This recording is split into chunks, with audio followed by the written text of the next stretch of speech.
Now I was originally planning on doing this as more of a quick review type video, maybe 20 to 30 minutes long and overall pretty unstructured, not that big of a deal. But the more I played this game, the more it frustrated and annoyed me, and the more it pissed me off. Amnesia: The Dark Descent was released in September of 2010 and it took the gaming world by storm, quickly gaining the reputation of being one of the most terrifying horror games ever made. It was hugely influential and successful. Frictional followed this up with Soma, and while I haven't gotten around to playing it yet myself, I've heard time and time again that it's an amazing game and was a huge improvement over The Dark Descent. Now these are some games I've missed out on for a long time, so I only finally played The Dark Descent for the first time this year, and I absolutely loved it. So I had high hopes for Amnesia Rebirth. Prior to release, I had no reason to have any doubt about the game. Then I played it and remembered why I don't really get my hopes up for much anymore. Naturally, this video will contain spoilers for Amnesia: The Dark Descent and Amnesia Rebirth. If you haven't played The Dark Descent, go do that now before continuing this video. And if you haven't played Rebirth, then just save yourself the time and don't even play it. I also want to mention that in addition to streaming the game myself, I also watched 2 streams of this game after the fact, in case I had missed anything, and both provided valuable information. I'll be using some of their clips throughout this video. Those streams are from Vinny Vinesauce and Mauler.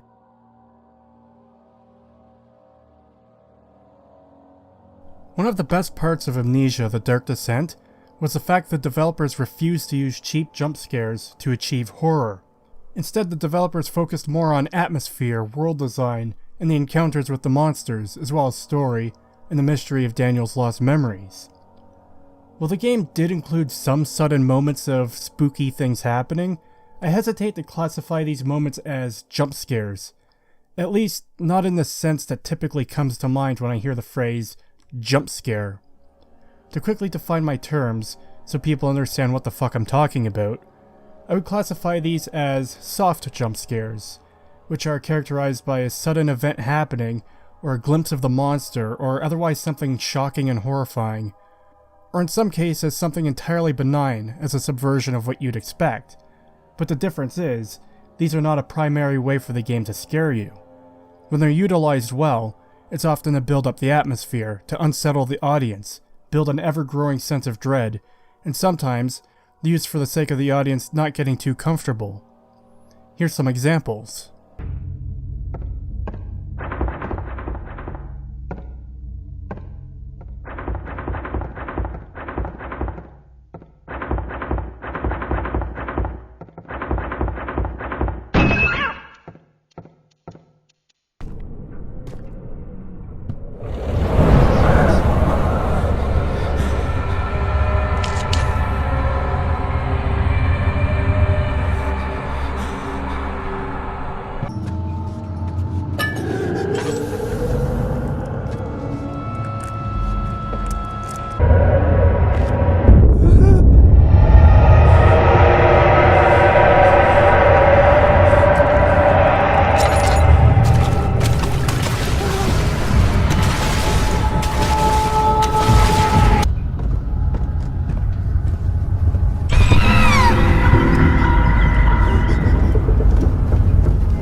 These soft jump scares I have no problem with.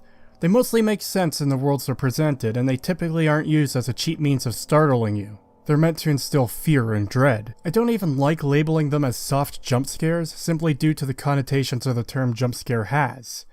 But I'm not really sure what else to call them. The other kind of jump scare I'd classify are the screamers.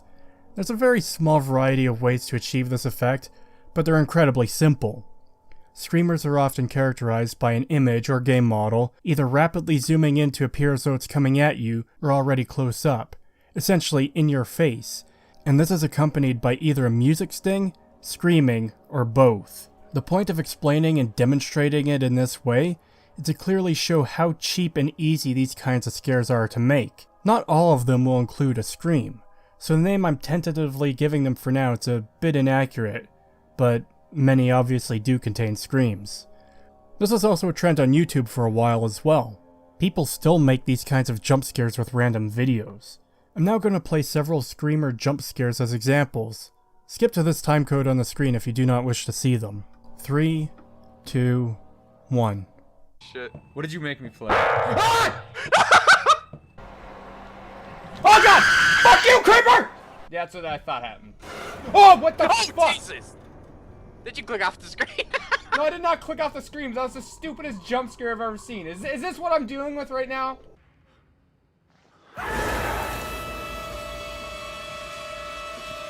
Wait, where'd you go? Oh my god!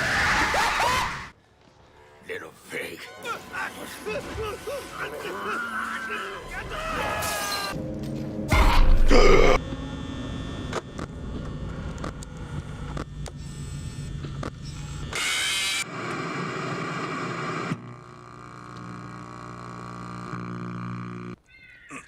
Oh my god, what is with that fucking bird?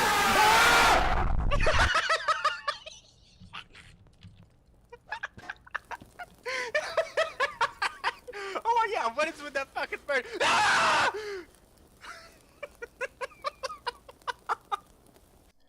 Just a quick note, a few of the clips are from my favorite gaming Let's Play channel, Spike and Barley Play. They don't upload anymore, unfortunately, but I highly recommend them, though as you can tell from the examples, they do play some jump scare games, but they also play some good games as well. The problem with screamers is largely the fact they have such little substance behind them. They're cheap scares. I'm incredibly tempted to call them the fast food of horror, or the lowest form of horror, but that in itself would be admitting they're horror, and I do not want to classify these as such because they're not true horror. And I feel like media over-relying on jump scares is a bastardization of what horror is supposed to be. My reason is twofold. I do not want screamers to become the standard of what horror is. This is a genre I'd like to enjoy more, but fail to engage with specifically because of screamer jump scares. Along with the fact that screamers function more as a manipulation of basic survival instincts. It's less about the art of invoking dread or fear. It's less about instilling a sense of foreboding, and more about triggering the fight or flight response for a brief moment. It's about startling you. The examples I showed could be effective in achieving the goal of startling you, but beyond that, they generally don't work so well as a long-term experience, because it ends up becoming a game of anticipating when the game is going to randomly scream at you, rather than instilling a long-term sense of fear. That said, some jump scares can be used quite effectively in horror, but it's more of a precision tool in those cases. The most common use of them is rather cheap and lazy. This is part of why The Dark Descent stood out so well in its time. Through environmental design, appropriate use of soft jump scares, the lingering threat of something hunting you, both in terms of the shadow, but also Alexander's monsters that roam the castle, as well as direct encounters with both of them, light and darkness, unsettling sounds, the sanity mechanic distorting your vision and causing hallucinations, memories of the past flashing back into Daniel's mind, and even player resources. Frictional was able to craft a really fucking good experience that was memorable and terrifying. Now fear is something that is incredibly subjective. Some people don't get scared of anything in a game or movie, no matter the content or subject matter. Some people are massive cowards who can get scared incredibly easy. So obviously these things won't work for everyone, but the point of why I'm discussing this is to show why The Dark Descent did so well. I also want to mention quickly that as much as I hate screamer jump scares, I don't think they shouldn't exist. There's clearly a market for this kind of content, otherwise Five Nights at Freddy's wouldn't be so popular and successful. But the reason I'm talking about it is because there's a time and place for them, and games from Frictional aren't that place. Their past work has proven they're above such cheap tactics, and this is nothing less than an absolute massive step down for them, especially in a series like Amnesia. Now some might argue that the screamers do the job of instilling fear in someone like me, because I fear when the next screamer might come, but the reality, at least for myself, is that the fear is more related to when the game is going to startle me next while I'm trying to enjoy the experience, atmosphere, and story. And because of that, fear turns into frustration and annoyance. It takes me out of the experience to remind me I'm playing a video game. The Dark Descent didn't do this. For a video that's supposed to be about discussing Amnesia Rebirth, it might seem quite strange that only now, several minutes into the video, do I actually start talking about it, or even mentioning it by title. But the reality is I've been talking about it this entire time. I had avoided playing The Dark Descent for a very long time, despite regularly hearing about how it's such a great game, and only recently did I actually play it and love the fuck out of it. It was a wonderful experience. But a large part of the reason I took so long to play it was because I wanted to avoid the possibility of Screamer-style jump scares. I'd gotten used to them being in horror, and I hated the experience of them so much that I had written the entire genre off for the most part, and as a result, I missed out on The Dark Descent for a very long time. Having finally played The Dark Descent and fully completing it is one of the best gaming experiences I've had in a long time. I'd probably rank it in my top 20 games. So naturally, with the sequel coming out just a couple weeks after I played The Dark Descent, in October of 2020, I was excited for the new entry into the series. I was looking forward to another experience that would hopefully rival or maybe even surpass The Dark Descent. I was fairly open-minded at first, but then came the first jump scare. This was the new mechanic for when your sanity gets low. It's essentially a timer counting down to the next jump scare as long as you're in darkness or if you're looking at scary things, such as monsters or corpses. I included this one in my examples of screamers earlier. Here it is again. Jesus. Don't do jump scares frictional, please. Now it's not Five Nights at Freddy's level of screamer, but it's still pretty bad. I even made a joke during the first stream that if I wanted to play a jump scare game, I'd just play Five Nights at Freddy's. This jump scare happened a few more times during that first stream, and it completely obliterated both my interest and investment in the game, and I ended the stream earlier than I intended. I didn't really want to pick the game back up after that, and if I hadn't streamed it, I probably wouldn't have played any more of it. By the start of the second stream, my attitude towards the game was far different this time around. I was mostly checked out on it already, and it felt like even playing the game was a chore. The more I played and had to deal with the new fear mechanics, the more and more frustrated I got, to the point I was complaining about things that otherwise might not have been an issue for me. I think the most frustrating part of all is that the developers actually have the gall to call the jump scares fear flashes, instead of just owning up to what they are. I actually have more respect for Five Nights at Freddy's for wearing what it is on its sleeve and fucking owning it, over Frictional trying to weasel out of responsibility for introducing a fairly reviled game mechanic that its predecessors were celebrated for not including. The inclusion of these fear flash jump scares ended up having an incredibly negative impact on the rest of my experience with the game, especially combined with many of the other design choices they made, which can turn even trying to play this game into an incredibly frustrating experience. I realize calling them fear flash jump scares is a mouthful to say every time, and I often avoid such things, but I'm going to keep saying it because fuck you, Frictional, and fuck your cowardly attempt to weasel out of owning up to the fact of what you did. The change that will most likely have the biggest effect on the experience is the toning down of the fear flashes. These flashes were never really meant to be scares in themselves, but their main purpose is instead to clearly signal to the player that their fear is reaching critical levels. As fucking if there wasn't already a better way of showing fear or sanity reaching critical levels. Using the developer mode in the game, you can see how the fear mechanic works. The fear bar is broken up into 3 stages. Getting a fear flash jump scare once will turn the first segment grey. A second fear flash turns the second segment grey. Once one of these segments turns grey, no amount of standing in light or Tasi rubbing her belly will decrease the grey zones at all, with the possible exception of when the baby kicks. This means if you've been flashed twice already, you're basically fucked if you need to do any extensive exploring in the dark. Additionally, if the third bar fills to the max, you get a QuickTime event to escape it. If you succeed, this will only remove the final segment of the fear bar. The other 2 remain grey. On top of that, if you reach maximum fear again, it's an instant failure. There is no QTE. Hitting the fail state and getting vomited up at a checkpoint serves as a hard reset on your fear meter, dropping it to 0. The problem is these fear flash jump scares have a knock-on effect on most other mechanics in the game. In The Dark Descent, you had torches on the walls and your lantern to provide light. These were fueled by tinderboxes and oil respectively. This was important because light helped you keep sane. The darkness itself acted as a double-edged sword. It could make it harder for the enemies to see you, somewhat giving a sense of safety. However, remaining in darkness would drain your sanity, and you'd start suffering from the effects of low sanity, blurred visions, hallucinations, and hearing monster sounds as well. You had an unlimited carry capacity for both tinderboxes and oil. The only limiting factor is how many you were able to find in the environment.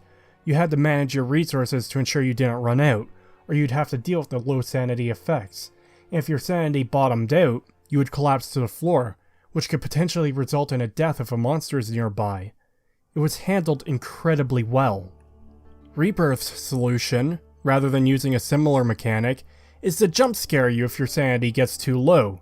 So now there was no feeling of safety in the darkness, because the game has indicated that darkness causes these flashes. It was something to actively avoid at all costs.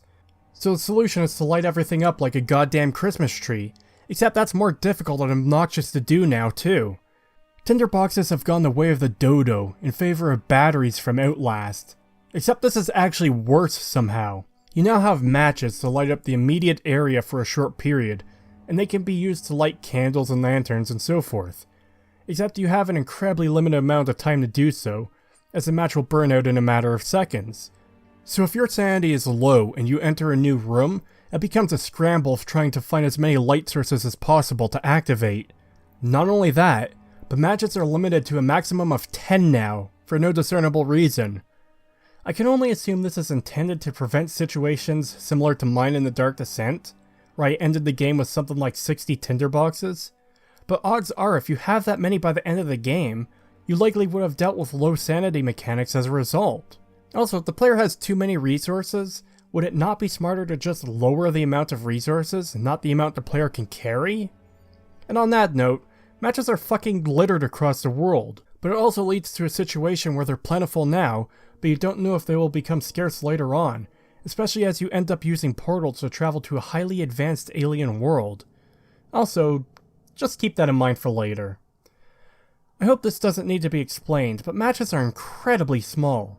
There's no reason to have a limit of 10. Similarly, lantern oil is now limited to how many you could carry at once as well. There's large, medium, and small oil cans, and you can only ever hold a couple of each, and your lantern can only hold 10 units of oil, but that doesn't help me understand what that even fucking means. It just says a number out of 10, so there's no way to discern how much a medium or large can of oil will fill up until you actually use it. It would have been incredibly easy for the developers to add in how much these canisters will fill up your lantern into the descriptions.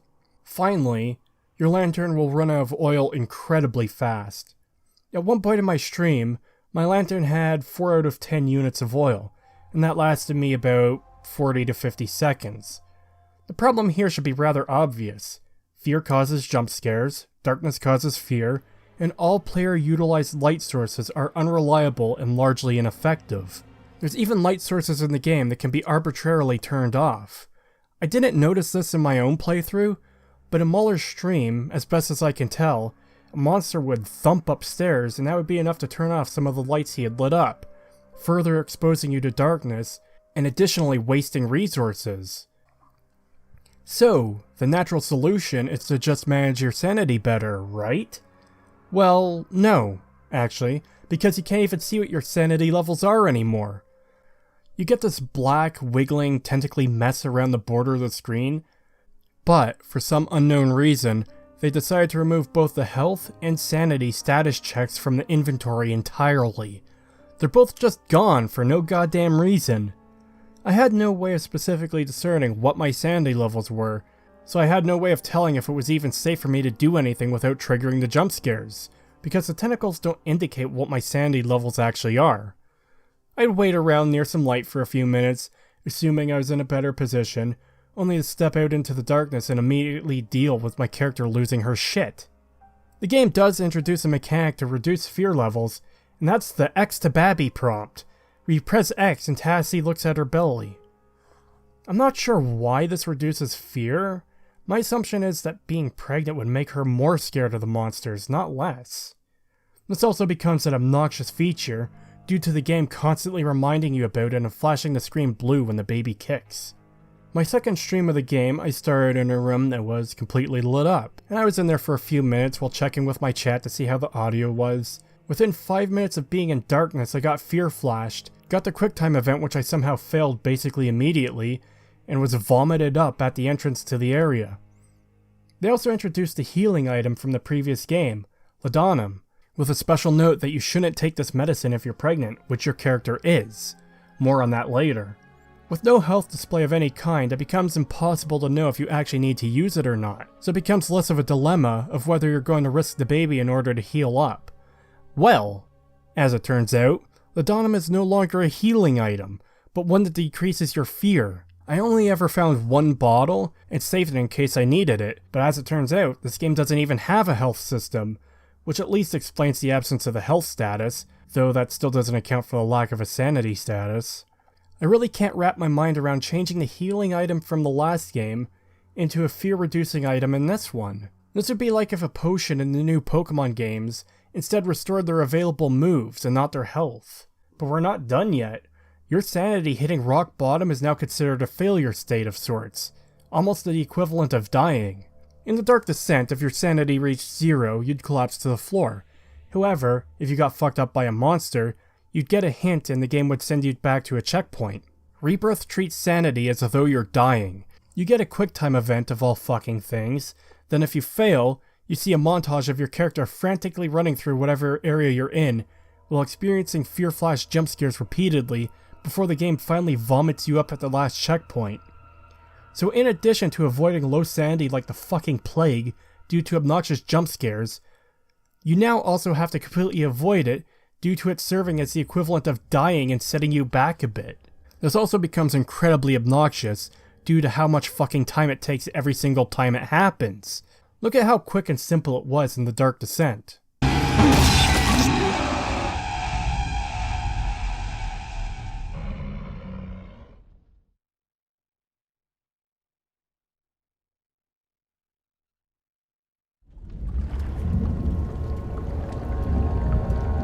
And now look how long it takes in Amnesia stillbirth.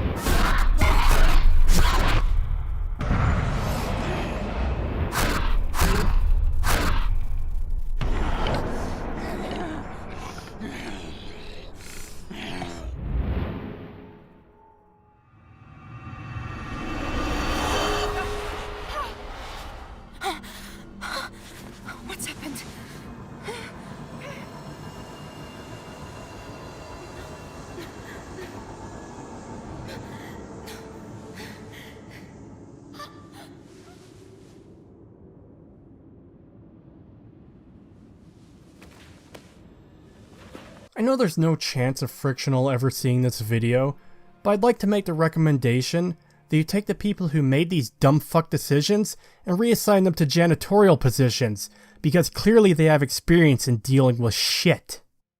Additionally, this is less of a gameplay mechanic and more of a general complaint, but I'm including it here because it does impact the experience. Your character, Tasi, talks too fucking much. She apparently feels the need to commentate everything that happens, even give unnecessary tips to the player, or tips that could have been presented in other ways. It feels insanely forced and unnatural, and it's so out of place that there's even a segment in the game where monsters are chasing her, and she's screaming over and over again to run away, even though she's traveling alone. Shit! Run! Run! She isn't telling anyone around her to run away, she's telling the player to run away, which is fucking stupid. It makes no sense to scream, "Run!" when you're running away alone. In the Dark Descent, Daniel never spoke, at least not directly to the player. Anytime you heard Daniel speaking, it was either journal entries, or it was memories he'd have in the castle. 19th of August, 1839. I wish I could ask how much you remember. I don't know if there will be anything left after I consume this drink. Alexander, is it inside the castle? In a manner of speaking. Come, bring the lamp. You've been to the refinery, have you not? I don't believe I have. Is it connected to the... what did you call it? But they weren't entirely worthless, as much of Tasi's dialogue is. Both Daniel's journal entries and set of memories helped inform events that occurred before the start of the game. It established the characters of Alexander and pre-memory wipe Daniel. It lies beneath the very stone of Brennenburg. I can't get over how great Alexander's voice acting is, holy shit. I never had the desire to skip any of the dialogue in the Dark Descent because it was used so effectively. In Rebirth, I regularly want Tasi to shut the fuck up, because her talking to herself is often very unnecessary and obnoxious. This is a horror game I'm supposed to be immersing myself in, and anytime she opens her mouth it takes me out of the experience. One of the many reasons The Dark Descent was so effective as a horror game is because you became immersed in the world. Daniel was essentially a blank slate for the player to project themselves onto. Tasi also has amnesia, but she's everything but a blank slate. Rather than the dialogue being memories that inform us about the character or world in any useful way, her commentary is stuff like saying, "I need to get to that radio" numerous times. Even though the player knows that should be an obvious goal, due to the design of the world, and due to the fact there's someone calling to your group on the fucking radio. And even if the player still somehow misses that obvious fact, the objective can be updated in the journal. You know, like in the original fucking game? In The Dark Descent, you would get little notes to provide hints to your current objective, and this is in sharp contrast to how out of place it would be if Daniel constantly talked to himself to tell the player what to do and where to go. Rebirth does this shit regularly. As if that wasn't bad enough, she commentates on completely unnecessary events in the world too. Someone did not like these people. Can anyone tell me what this adds to the game, or why it was necessary in any way? The answer is that it doesn't add anything and that it wasn't necessary. In fact, it takes away from the experience. That's the kind of commentary someone playing the game would make. It's not something I need to hear from the character I'm playing as. Much of it also seems to be awkwardly presented as though she's talking to her kid by slapping the phrase "little one" onto the end of much of what she says. Little one? Oh, little one. A village. Be okay, little one. Please be okay. Oh, thank God. Thank God there you are, little one. Oh, little one. What are you doing, little one? One? It's the town again, little one. Look, little one. Hello, little one. Hello. Little Armory. God, little one. I'm not. Are you there, little one? I'm not sure about this, little one. I'm sorry. I'm sorry, little one. I need to tell you about Alys, little one. I don't know if it worked, little one. But if it worked, it's worth it for you, little one. It's all right, little one. Ah, little one. This is how they got Vitae. These machines, they inflict pain, and Vitae comes out. Oh, little one. That's what I'll have to do if I want to make you better. There's a point where you can activate a grenade to blow a door open, and after that she says, God, come on. You've got to be more careful than this. as if she's talking to the player. The kid is also a total cop-out excuse because she talks to herself before she remembers she's pregnant. Completely removing the Fear Flash jump scares alone would fix about maybe 60% of the gameplay issues with this game, though the other issues I mentioned were fucking stupid too. I could at least tolerate them. The Fear Flash jump scares just makes this an incredibly miserable experience. However, even if the mechanics were solid, the story and world building are still shit. But before we get to the story, I suppose I should talk about the monsters first. The monster you deal with the most throughout the game is the Ghoul, which is some kind of mutant creature that used to be human. The overall design of them is pretty terrible though. It looks like what you might expect from a low-effort creepypasta or someone's first indie horror game. While the monsters from The Dark Descent had extremely original designs, the Ghouls of Rebirth just look like generic ghouls? It's explained at the end of the game that the alien empress, Tihana, creates these monsters by tricking people into drinking tainted or cursed water from a fountain, and this gives her control over the ghouls. It's not exactly clear, but apparently the people infected by this fountain will transform faster based on anger and fear, which I suppose explains the Fear Flash jump scares to a degree, as Tihana is trying to control Tasi, but they're still fucking garbage, especially for a series that has almost never relied on jump scares. The game does a fairly good job with atmosphere, so leading up to the first encounter with this thing was pretty tense. After that, this creature came off as entirely non-threatening, mainly because it doesn't do anything to you. In The Dark Descent, the enemies were a threat, they were out to kill you, and if they did, you'd be sent back to a checkpoint. The ghouls here pick you up and look at you without doing a whole lot. They'll roar in your face as if that's supposed to be scary, and they do the tired as fuck cliche where incredibly powerful monsters that have been shown to kill people with extreme ease decide arbitrarily to throw you around like a sack of potatoes, with little to no effect. Now I understand this might be a narrative choice. Tihana wants your baby, and you're infected with the ghoul disease, which appears to progress based on fear, so Tihana is going to prevent them from killing you, and the ghouls might sense that you're becoming one of them. But the problem with this is the fact it really cuts their threatening presence out from under them if they don't actually do anything to you besides screech at you and throw you around uselessly. The ghouls themselves don't even set you back, your fear levels do. The game as a whole seems to treat them as little more than a speed bump. The other enemy type are the Wraiths. They appear to be the corrupted remnants of the alien world's residents, and they're a tad bit more threatening, but not by a whole lot. They appear to see with the stone they hold, so you have to avoid being caught in their light. Being seen by them seems to have some kind of sanity draining effect, and partly stuns the player, though, much like the ghouls, the Wraiths don't do a whole lot to the player. In fact, in similar fashion, they'll pick you up and roar in your face, and not much else. Seeing them from the distance for the first time is pretty creepy, but that's ruined pretty quickly if they catch you and you see their awful design. They seem to be entirely hollow, and instead of having any kind of face, they have this, like, flesh guitar thing going on. I don't know, it's just really strange. From a distance, they are absolutely menacing, and I wish their design was better, so when you do see them close up, it doesn't ruin them so much. That's the other problem here too. The monsters love picking you up and showing off what they look like, which is pretty counterintuitive to horror. The human imagination is the single most powerful force on this planet, and it's long been established that the fear of the unknown is almost always going to be greater than whatever horrible monster that someone can design. Frictional understood this in the Dark Descent, and all elements of the gameplay and world supported the idea that you shouldn't be looking at the monster. It decreased your sanity, the screen got blurry, it was an active threat that would kill you quickly. Most of the game was dark unless you lit it up. There wasn't a whole lot of time to really examine the monsters close up, because you weren't supposed to. Having a vague and ill-defined understanding of what they were is what made them so scary. With Amnesia Afterbirth, the game becomes a complete joke because the monsters can't hurt you and they look really silly. The game goes out of its way to show off their monster designs.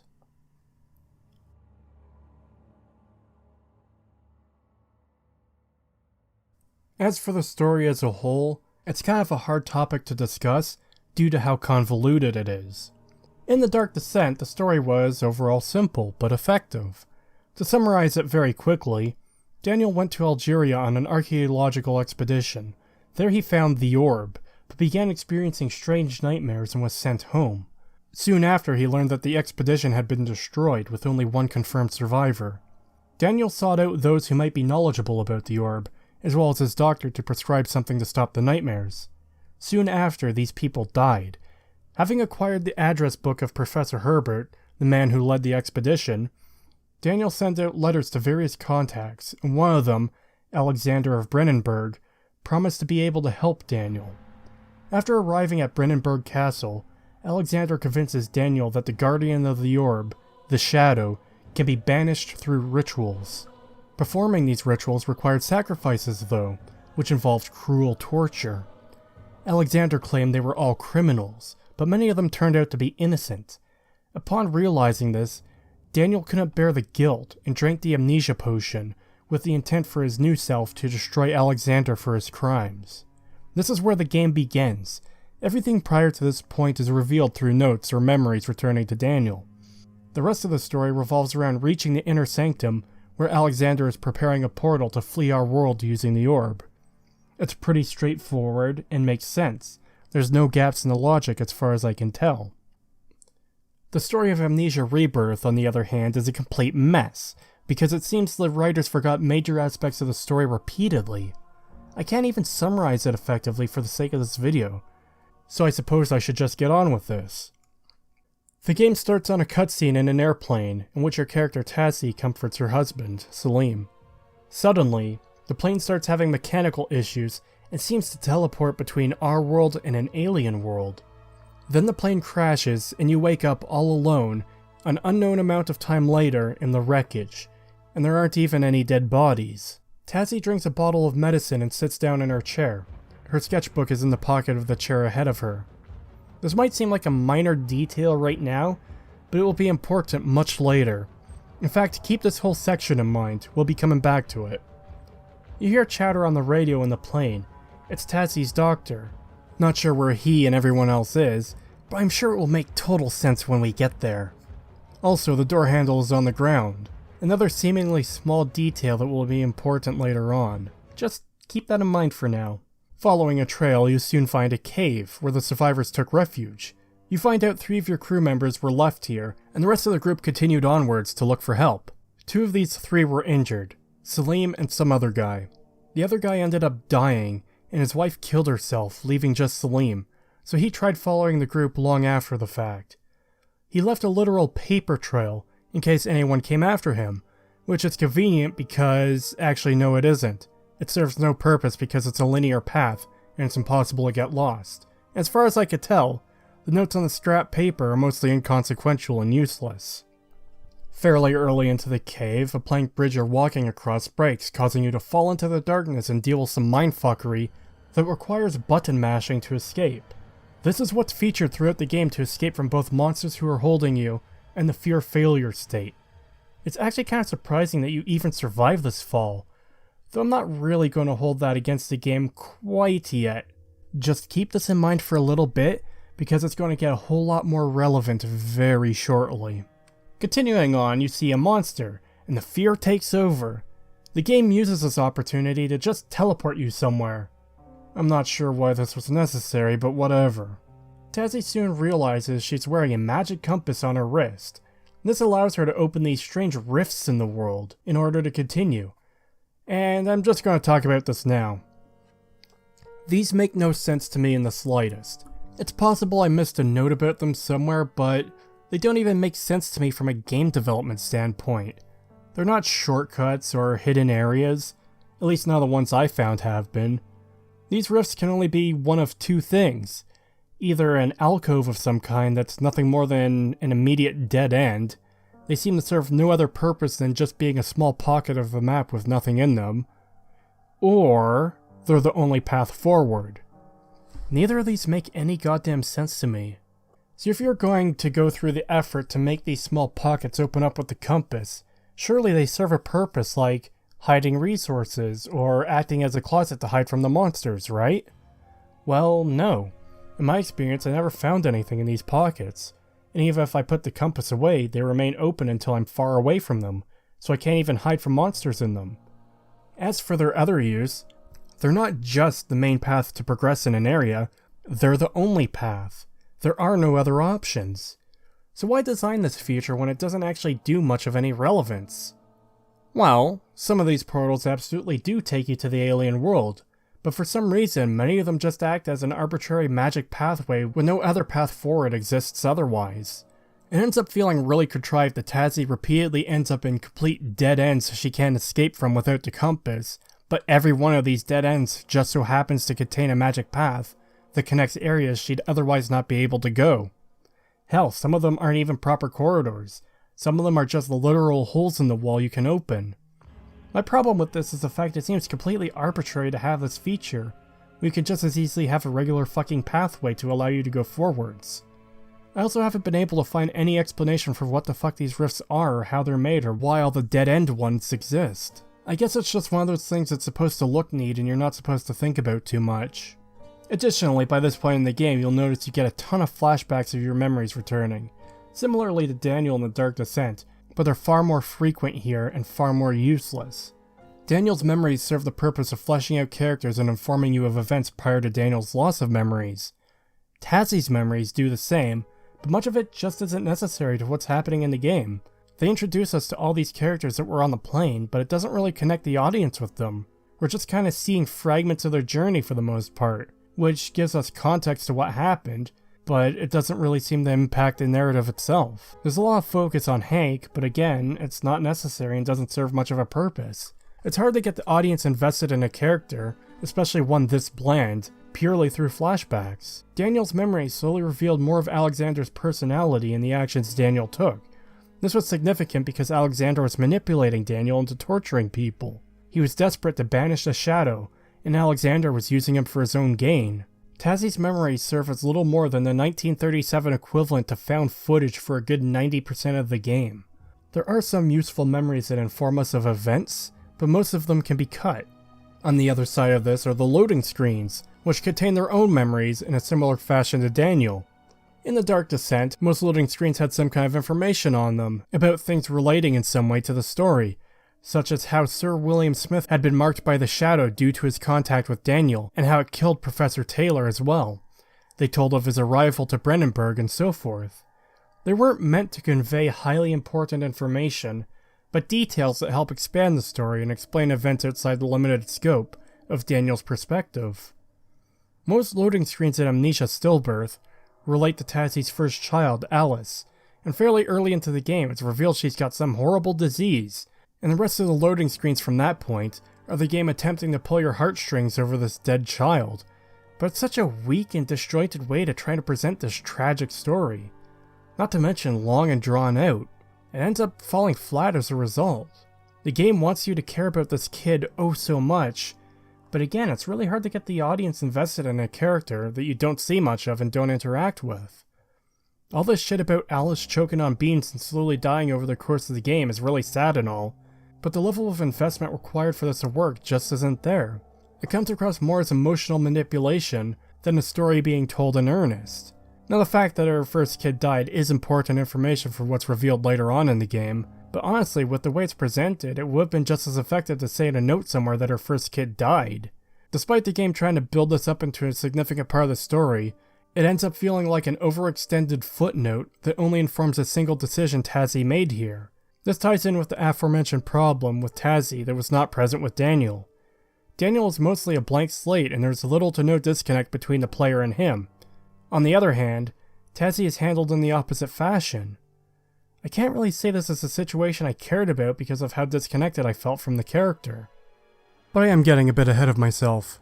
Continuing onwards, you eventually reach a rift that transports you to a horrible dead alien world. Now, the first time seeing this place, it's very intriguing, but in retrospect, it's actually pretty dull. It's a vast empty space with little of any interest in it. You find the corpse of Professor Herbert, who used the orb to travel here to escape the Shadow, but he had no way back, and since there was no food or water to sustain him, I guess he died. It's strange that his dead body is so well preserved since it's been nearly 100 years since the previous game.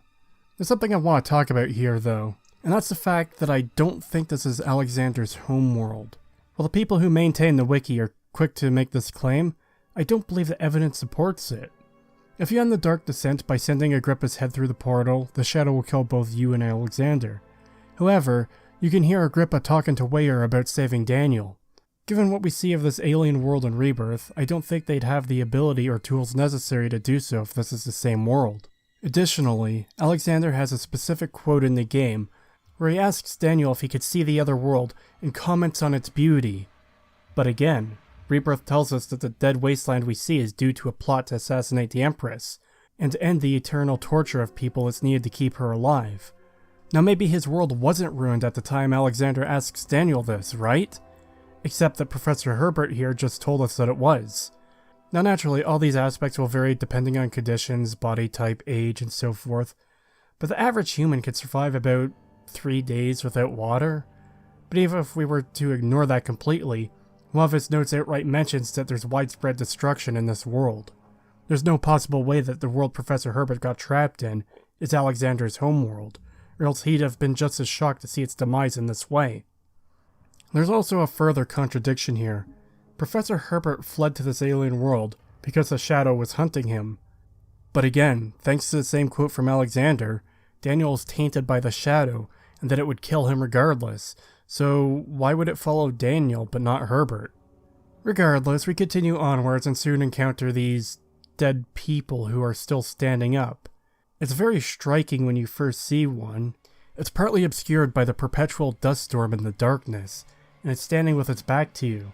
I thought it was a monster at first, similar to your first sighting of one in the first game, but as you move closer, you find that it's just a petrified body of someone that's just kinda stuck there. Then you find another. then a whole bunch of them just standing around near a rift. As far as I could tell, this is the last you'll see of them, and they're never mentioned again. If I missed anything in the game discussing these aspects, then the 2 playthroughs I watched both missed them as well. And I couldn't find anything on the wiki about them either. They're just spooky, shadowy figures in the darkness that turn out to be nothing more than petrified remains with no explanation. Thank you, game.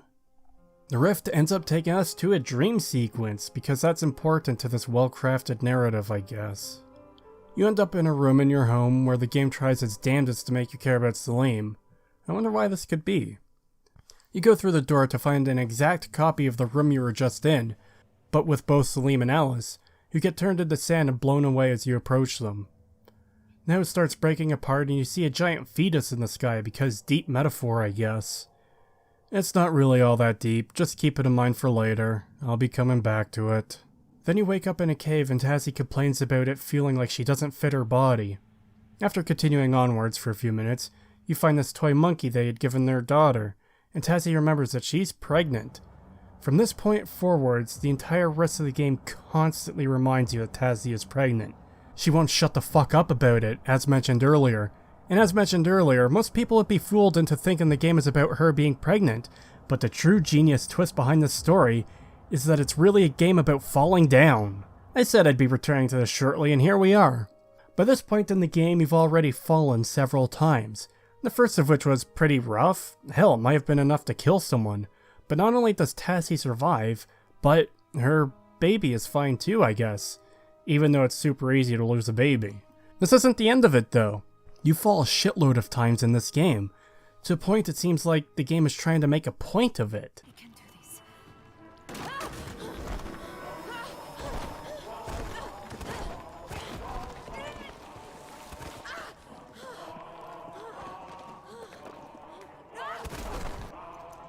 Shit!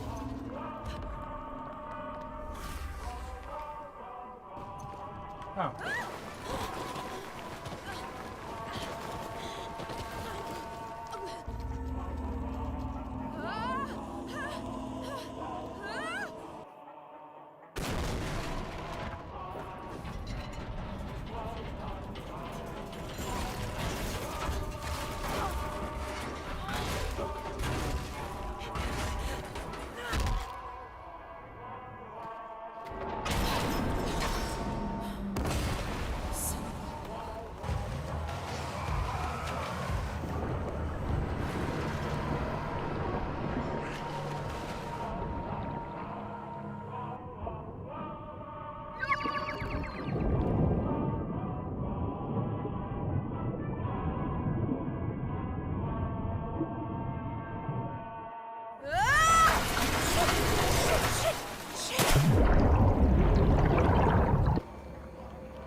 Damn it!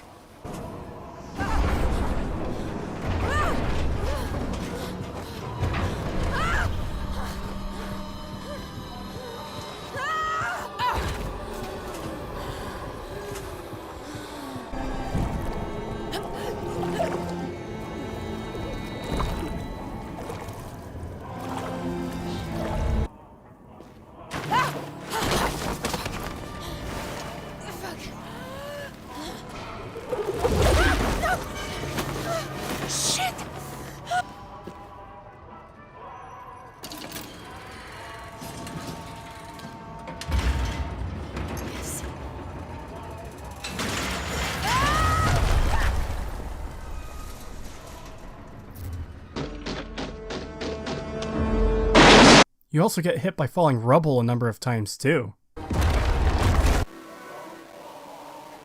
these are most definitely fatal. It becomes cartoonishly absurd in terms of the narrative, and it becomes obnoxious from the standpoint of someone trying to play a fucking game. I guess Tasi's unborn baby just has Godmode hacks on or something, because nothing happens to it through the entire game, even when a heavy tank gun is dislodged and lands on Tasi's belly, as if it had a fucking target painted on it. By the time Tasi is ready to give birth near the end of the game, the baby should be nothing but paste. But no, it's just completely fine, I guess. There are no stakes. The game tells you Laudanum is dangerous to take when you're pregnant, but this line is entirely meaningless as it does nothing anyways. From a gameplay perspective, falling constantly is just annoying, especially when there's areas to explore and you don't know which way will lock you out from exploring those areas. And within a couple minutes of Tasi remembering she's pregnant, we find Salim, who is dead. Well, so much for that character. You'd think someone so important to the protagonist would play a bigger role, and maybe be more important to the story. Maybe it's someone that's baited through the game and you have to reach. But nope, he's just dead already.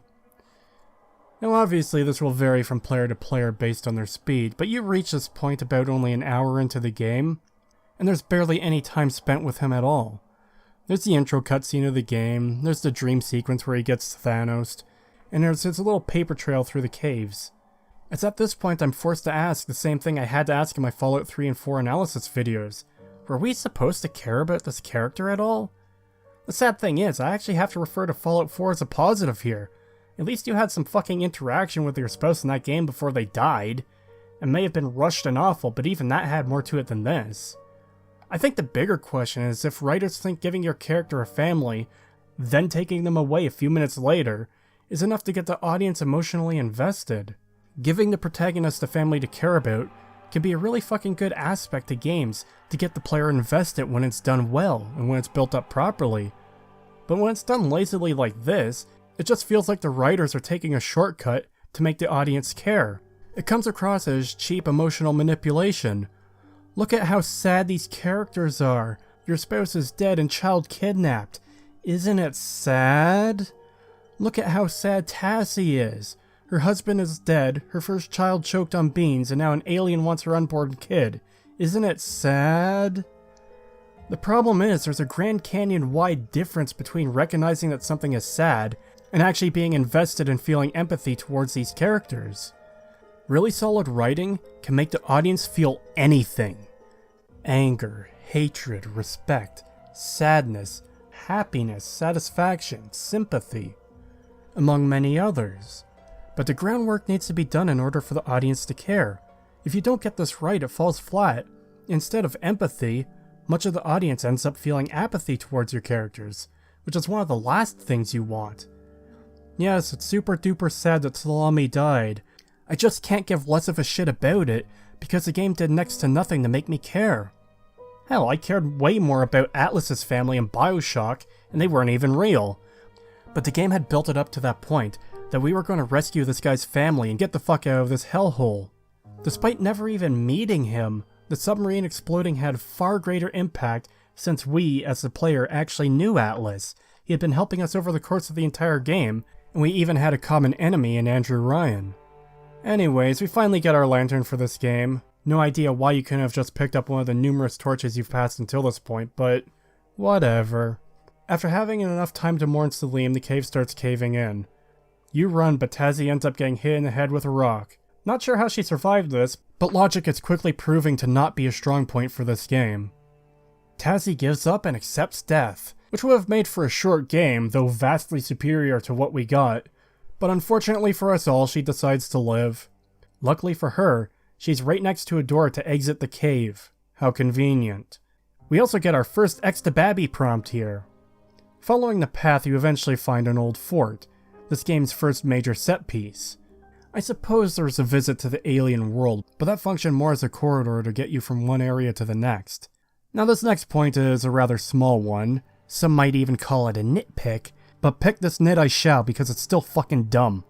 The game goes out of its way to show a memory and a sketch of members of your group walking through the small wooden gate, but now it's locked for some reason.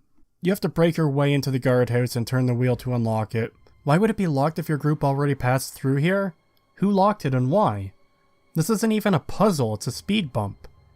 Continuing on, you see a ghostly figure, and you will continue to do so through much of the game. You enter the fort to find it abandoned, and it has been for some time. Tasi also mentions she's been here before. Again, something to keep in mind for later.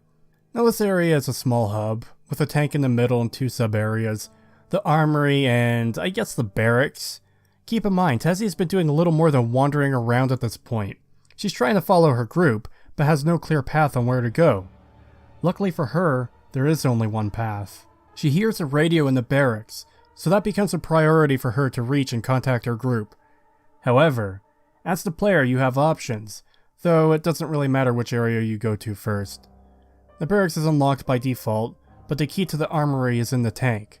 Starting with the Barracks, we see the radio right away. This area constantly baits getting to this radio. It's in this fenced off room and every door is locked. Tasi even says she might be able to reach it from above. There's an elevator, but it's not functional. There's a note nearby that makes for a confusing hint. When I first read it, I assumed it was about looking for materials to fix the elevator, but it was actually a plan for one of those giant crossbows. The hint is to go take the winch from one of those in order to fix the elevator. As for actually being able to ride it, you have to pick up a plank and just lay it across in order to use it. Before we go upstairs though, most of this area is in complete disarray.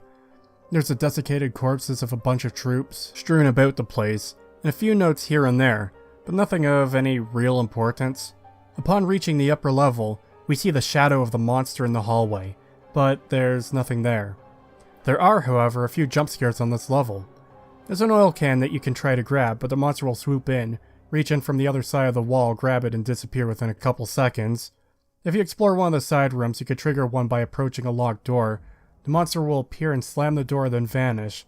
And when you grab a wheel for the cannon, you can get the monster banging on the door to the room. Interesting thing about this room too, you get a flashback memory where Tasi learns that these men killed themselves, and I guess they drew straws to do it? I'm not really sure why. Maybe they were low on ammo, but it just wasn't explained. Regardless, these men would have preferred to kill themselves than deal with the monster after it tore through the rest of the men at the fort. So, is it immune to bullets? Well, just keep that in mind for the future.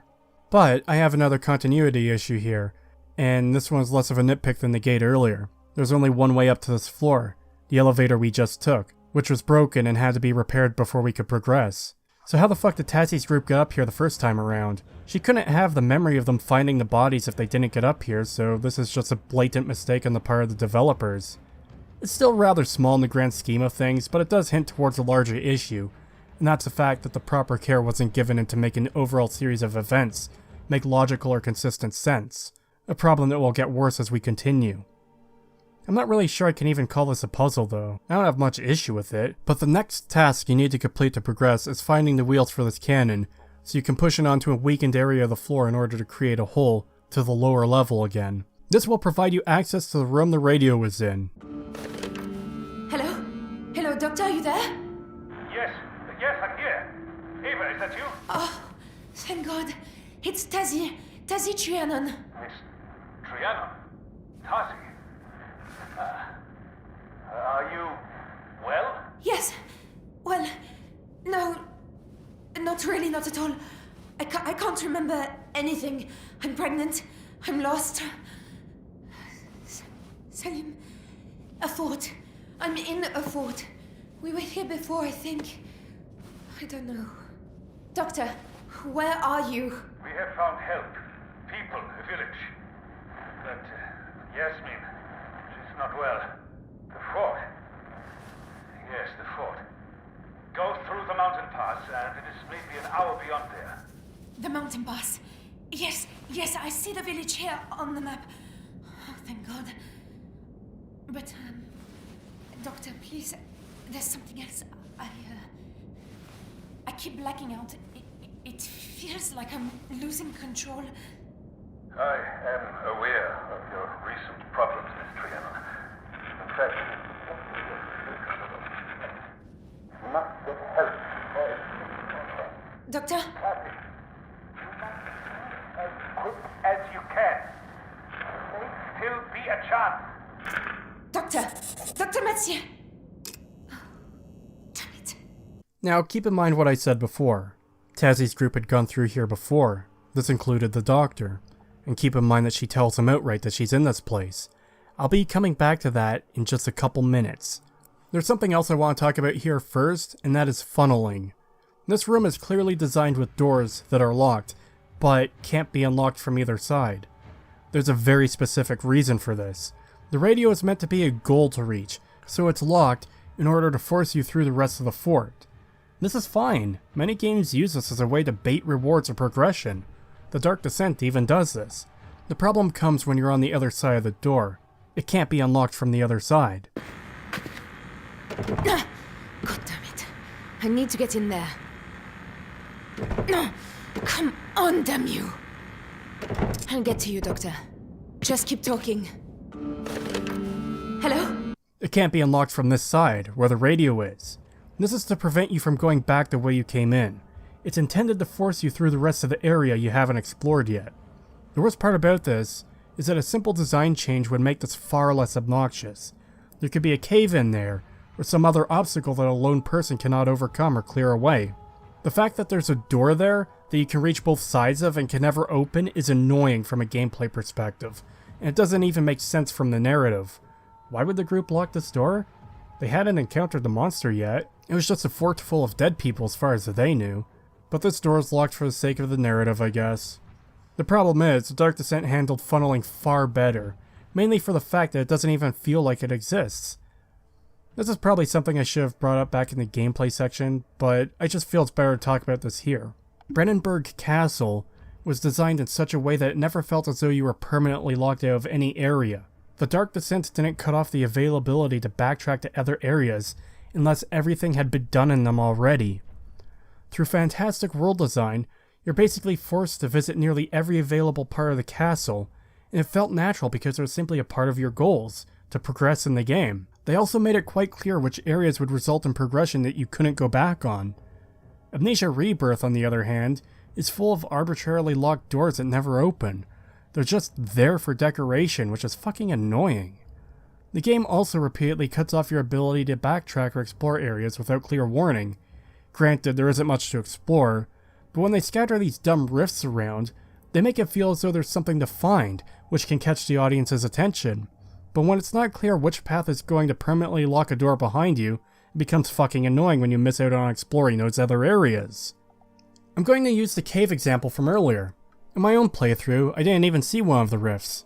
I checked one to find it was empty, then I hit the progression one. It looks like it's a path forwards, but the floor just phases out from under you, and it's unexpected, so you have no way of knowing this is a progression one unless you check the other rifts already. As mentioned earlier, these immediate dead-end rifts seem to serve absolutely no purpose, and I cannot understand why they exist. It ends up feeling like a waste of time exploring them. Now Mahler's playthrough is what I find interesting here, and it's the one I most wanted to discuss. He saw the 3 rifts, and didn't open them right away. I think he assumed the first rift was progression, and the 2 side rifts were extra rooms. As it turns out, the only one he opened was the progression one, which prevented him from going backwards, so he couldn't go back and check the other rifts. Well, now we don't get to see what are in those other portals. That's my favorite kind of progression. There's no real reason for this either, which just makes it that much more annoying. Again, the Dark Descent cut off the ability to backtrack in places where it made sense to do so. You had seen everything behind you, and there was no reason to go back. Now ultimately, these 2 rifts didn't contain anything, so Mahler didn't actually miss out on any items or lore. There was nothing to these rooms anyways. But that's entirely besides the point. The game went out of its way to establish these areas exist, for you to be able to explore, and then arbitrarily takes the ability away. If you choose the wrong path first, you're shit out of luck. Now Mahler, and anyone else who picked the progression path first without knowing it, are left wondering what they missed in those other rifts, even though what they missed was nothing. This is just really bad from a design aspect. Progression should be clearly indicated so players don't accidentally lock themselves off from exploring areas they haven't seen yet, even if those areas are empty. What's annoying to many players is the lost potential, probably even more so than arbitrarily empty rooms. And in games like this, just don't cut off the ability to backtrack unless it's necessary. Again, I know I'm repeating myself here, But in the Dark Descent, this only happened after you explored just about every area of the current hub, and the game made it clear. There's no reason to expect to ride the elevator back up before you finally use it. The game destroying the elevator after you use it is a little more than a formality to explain why you couldn't go back. Rebirth feels the need to constantly cut you off from going backwards every 10 minutes, and it gets really fucking annoying when you can't see where the arbitrary line in the sand is going to be that marks the point of no return. Anyways, the doctor tells Tasi that he's out of town beyond the fort, so that's our current goal, I guess. He also gives a warning to not get mad, but gets cut off by static because of course it does. As you proceed up the stairs, you get a flashback of the group being attacked by a monster, and you find the headless corpse of a member from your group within this room.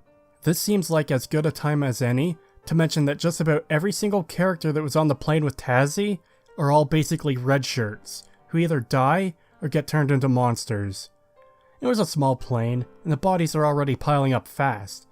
You have the two left behind in the cave, Salim, and now this guy, which is about a third of the entire group?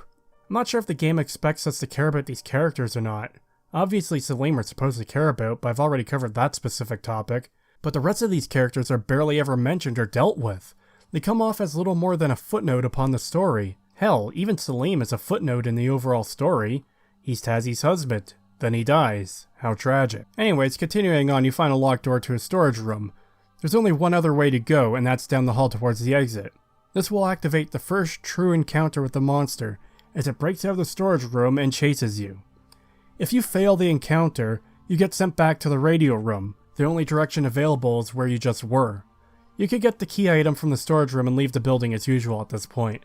However, if you escape the monster, the only way to do so is to exit the building.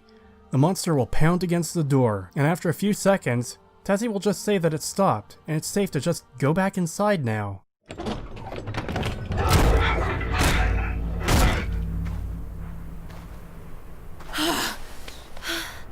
Fuck. Oh. I think it stopped. What, are you retarded? Yeah, sure, there's a horrible monster in here, but it's fine, don't worry. It's required for progression. I understand having to deal with monsters is a part of getting through areas. In the Dark Descent, you regularly had to avoid monsters, but the difference is that this sequence is much more scripted. 2 entire seconds after the monster stops bashing the door, and Tasi decides it's safe to go back inside. After escaping the creature, player intuition is going to say to not go back in there, because there's a fucking monster in there, and the game just rushed you to the exit, but you still need the key item in there, so they have Tasi, the useless cunt, say that it's just fine now. I feel like every aspect of game design should be screaming against the decisions regarding this sequence. The fact they're required to have Tasi tell the player to go back in should be proof of this. It's monumentally fucking stupid. Logic dictates that you'd handle this in a similar fashion to the Dark Descent, where you have areas you can hide and use the environment to your advantage. You get the item you need while evading the monster, then exit the area. Even later in the game encourages this, so why is this sequence designed to be a big dumb monster chase for no reason? Running was something of a last resort in the Dark Descent. Alexander's servants were faster than you. It was always better to hide than to run, or to distract them and sneak around them. Even the water monster you had to distract by throwing shit into the water, or feeding it meat chunks to keep it busy. But the first monster encounter in Rebirth, and you're told to run away, exit the area, then re-enter it 2 seconds later. It's really fucking stupid. The issues with the sequence are compounding. Remember I said to keep in mind both the fact that Tasi had been here before, and the doctor fully recognizes and knows you're in this fort, and he acts calmly about it? He isn't shocked or freaked out or worried at all. He doesn't tell you to get out of there as soon as possible, when he should be well aware of the danger there. Even if the ghoul isn't going to kill Tasi because she's pregnant or because she's turning into a ghoul or whatever, it's still an issue because of course this horrible creature is going to cause her fear, and the doctor already seems to recognize that fear and anger apparently accelerate the transformation process. At least, that's my only interpretation of it, considering he tells her through the game to resist anger and fear, and anytime she gets too scared she loses control. There's no real urgency in his voice upon learning that Tasi is in the fort, at least not until the radio starts cutting out randomly, which is quite convenient for the plot to hide its awful twist. Anyways, you re-enter the building to find the monster gone, even though it's banging on the door just 2 seconds ago. You get the key item from storage, and as you're leaving, the monster gives you a little spook by sitting on a support beam and running away the second it sees you. I'd like to take a brief moment to allow everyone watching to point and laugh at what a joke the Amnesia wiki entry is for this creature. They're the first enemies encountered, attacking Tasi at any chance they get, even though there's at least 6 scares in the fort where the monster is essentially just trolling you and not actually attacking at any chance they get. Wargle-de-bargle, look how spooky I am. Back outside, you hear a banging inside the tank, and a vulture flies out. I guess it's supposed to be another jump scare. On its own, it's probably not all that bad, but by this point it's already salt in the wound. So at this point in the game, our main goal is to leave the fort and reach the town. Interestingly enough, Mahler, Vinny, and myself all failed to actually check the exit gate. Now of course you can't get through it because the game is directing you to blow it open, but I think it's interesting that none of us even questioned the fact that we're just following the directions this much already. But the fact we even need to do this only raises more questions. Again, your group came through here already. They likely left through this gate, since it's quite literally the only available path. So why is it blocked off now? I actually went and checked in-game. There doesn't even appear to be a reason besides the fact that it's too heavy. There's nothing that can be seen to be physically blocking it, but even then Tasi manages to move it a few inches. But that's it. You need to blow it up because reasons, I guess. In the armory, there's a shell ready to be loaded, but you need the proper ingredients first. The saltpeter from the barracks, some coal dust, and some sulfur powder. Down the hallway, you'll set off a trap that somehow hasn't been set off before, especially considering the final room in this building has people that were tortured, and there aren't any monster holes, so somehow whatever killed these men didn't set off the trap on their way out. One of the items you need is in the cage, which is locked and trapped. To reach the cage, you have to jump across some scaffolding, which then collapses, meaning you have to find a new way back. Inside the medicine cabinet is the sulfur you need, though it needs to be boiled into a powder before you can use it. You also find a bottle of Laudanum in here, along with a note saying you shouldn't take it when pregnant. As mentioned earlier, this note is completely worthless, as it doesn't actually impact anything. Also, there's nothing here to indicate it lowers fear, rather than restoring health. Again, mentioned earlier, but I felt it needed repeating because holy fucking shit, this is retarded. Speaking of retarded, we now need to get out of this cage, and the way most people will likely do this is by blowing up the grenade. There's 2 other ways though. The corpse hanging out of the cage has a key apparently. Even with the game as bright as I can make it, I couldn't find this key, but I still got the option to pick it up. You can unhook the trap, unlock the door, and leave. Additionally, there's a door next to a platform outside the window. If you're careful enough, you could just jump across. I found this out while fucking around in this area for a bit, and I'm surprised they even allowed this. But back to the grenade and why this is so stupid. This isn't how grenades work. When I played, I just took it at face value because, hey, it's an explosion. Those tend to do damage, right? I've never really considered how grenades work, so I decided to look it up. Yeah, grenades don't actually work this way. Grenades aren't designed for demolition. They aren't meant for destroying structures or breaking down doors, and they certainly don't have the explosive strength to break open this door. The point of grenades is to send out shrapnel at a high velocity in all directions. Flying metal fragments from this heavy metal casing are what do the damage. Typically, the explosion of the grenade isn't what kills you. The shards of its metal shell being lodged into your body will. With that in mind, shards of metal isn't going to do jack shit to this door in any meaningful way to allow you to escape from the cage. If anything, the only thing that should have happened here is Tasi getting her dumb fucking ass shredded by shrapnel. But it gets even worse. If you don't run away from the grenade, it won't explode, and Tasi says that it must have been a dud. It only seems to explode if you run away. But through the magic of terrible writing, we continue on. Mixing the ingredients, you fill the shell, then return to the tank. You fire it at the door and blow it open, successfully opening the way forward. Except, instead, the ground beneath the tank gives way, and you crash through several floors because reasons, I guess. I told you falling was a common theme. It's already getting tiring as fuck by this point, but it's also frustrating, especially here, because as it turns out, you didn't actually need to blow the door open. That's right, you don't return to the surface of the fort, you find an alternate path out through this extensive extra area that just kind of exists for some reason. I've gotta ask, what was the point of doing this big song and dance to open the door just for it to not fucking matter at all? If we had to go through this other area of the fort, Why couldn't there just have been a different puzzle that allows us to enter that area and continue onwards? This is nothing more than a totally worthless and pointless subversion. Ha! You thought you'd leap through the door, but the real progression is falling into a pit. Maybe the point of this was to show that the Babby has god hacks on, and that Tasi apparently had some kind of healing thing going on. She even mentioned she felt her ribs break, but they're fine now. Well, that sure drains the situation of any tension. What's that? The protagonist magically gets healed from any severe or grievous injury? Cool, so now none of those monsters are even a threat. Speaking from a narrative point of view, the only thing you have to fear from the monsters is the pain of getting hurt, which I'm sure is enough reason to avoid them anyways, but there's much less at stake if it isn't a life or death situation. Narratively, getting caught by a monster is no longer death, but owie, I got a boo-boo, but now it's healed, time to continue onwards.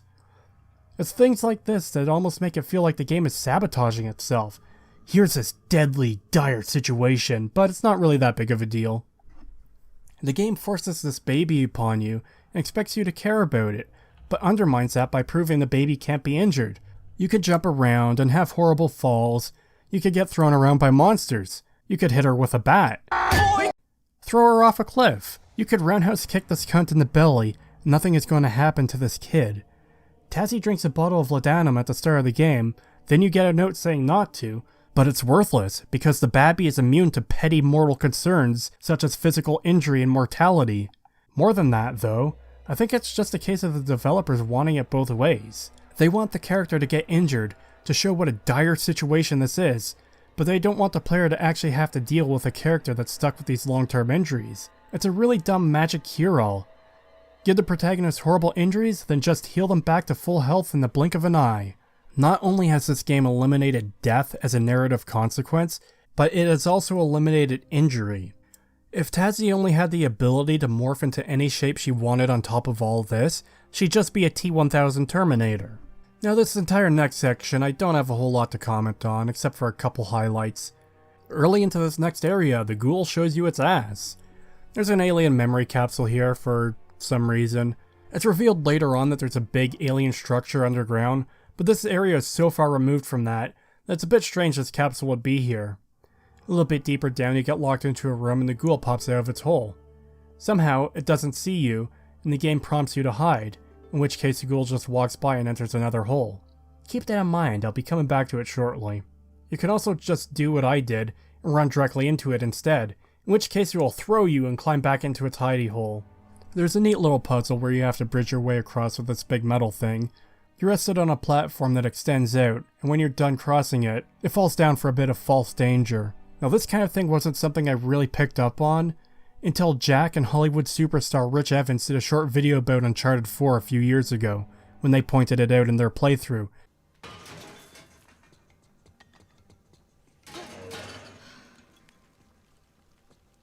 Oh no.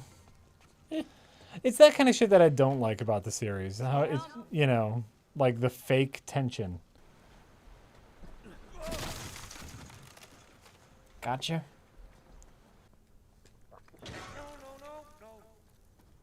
Oh, you're fine.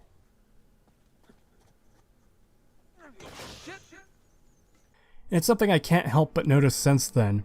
These moments of false danger are fucking annoying. Funnily enough, Jack and Rich even equate them to jump scares, in the sense that it's supposed to be a moment of tension, but you're never really in danger, so it's just kind of a thing that happens, and typically doesn't have any impact on the rest of the game. You know, the tension not created by you, the player, or by the enemies, but just by like it's basically a jump scare. It's meant to evoke a sense of danger, but as soon as you realize how these function, they fall flat because you're very rarely in a situation where your character is in danger. In fact, in many cases such as this, the fact that you hit the trigger wall for this to even happen means your character is already safe. Once again, it's an issue of stakes. If you're not in any danger, then there's nothing to lose. Then these scripted moments of supposed danger don't amount to a whole lot. It's just some thing that kinda happens. It's quite literally fake danger. We come into another room that locks behind us, and there are more monster encounters in here, and this gives me the chance to talk about another big issue regarding them. 2 issues, in fact. As far as I've seen, between the streamers mentioned earlier and my own gameplay, there's at least 2 potential monster encounters in this small area. I can't figure out what triggers the extra encounter, but Mahler didn't get it on his playthrough. Regardless, there seems to always be one on the lower floor, right near the exit. And this brings me to the first big problem here. As if these monsters weren't already non-threatening enough, there's some areas you can go to that are total safe zones even though they shouldn't be. By this point in the game, it's already been well established that the ghouls travel through these tiny fucking holes in the wall. From the outside, there appears to be a massive network of tunnels, solely based on how many openings and entryways we see. With that in mind, how the hell can it not fit into this tunnel that is clearly much larger, as Tasi is able to fit into it? This happens later in the game too. What's worse is that immediately after this section, we actually see one underwater trying to get to us. It only serves to make these creatures look like more of a fucking joke when this shit happens. They start acting in the way most bad AI do, and they walk away as soon as you're unreachable, but you can grab their attention again and hide in the hole they're completely physically capable of entering, but arbitrarily refuse to do so. This is so fucking obnoxious, and worse than that, it's blatantly bad design all the way around.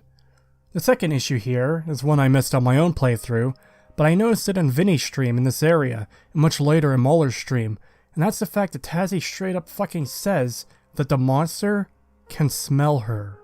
This basically means hiding is useless, and there's no reason a monster shouldn't be able to find you. Remember the previous monster encounter?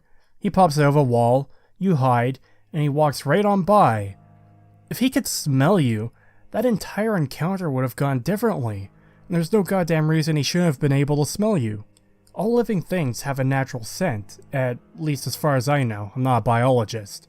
Even if I'm wrong, it's a moot point, since humans still have a smell that animals can detect. Point is, this is an area humans don't visit often, so the smell of human would be out of the ordinary and should cause the monster to search it out, especially since they seem specifically designed for this purpose. If the creature picks up the scent, it could follow the trail to the source, meaning even if there were closets to hide in, the creature should be able to track you down with relative ease. So not only do we have all the issues mentioned earlier, but now the monster cannot go in areas that it absolutely should be able to, and it has a super overpowered ability that's arbitrarily completely ineffective because bad writing. You can literally fix the smell thing by simply removing the lines that say it can smell you. Oh yeah, this section of the game also directly rips a small moment from the Dark Descent with the skull cupboard. So continuing on through this little tunnel, we come to a partly flooded room. You need to swim through these flooded tunnels to progress, and as mentioned, the monster shows up to chase you because of course it does. Opening a door causes you to be dumped into the water at the lowest level of this huge room. Following the glowing light we keep seeing, we're directed to another underwater passage which dumps us outside. Tasi gets worried about her Babby, and she prays for it to be unhurt. But again, this falls flat because we saw a heavy fucking tank gun land on Tasi's belly, and it didn't do anything. This game is trying to make us worried about this baby after proving to us that it can't be hurt. What's even more annoying is that the X to Babby prompt comes up again, and if you ignore it, the game actually forces you to stop, and it starts the animation anyways.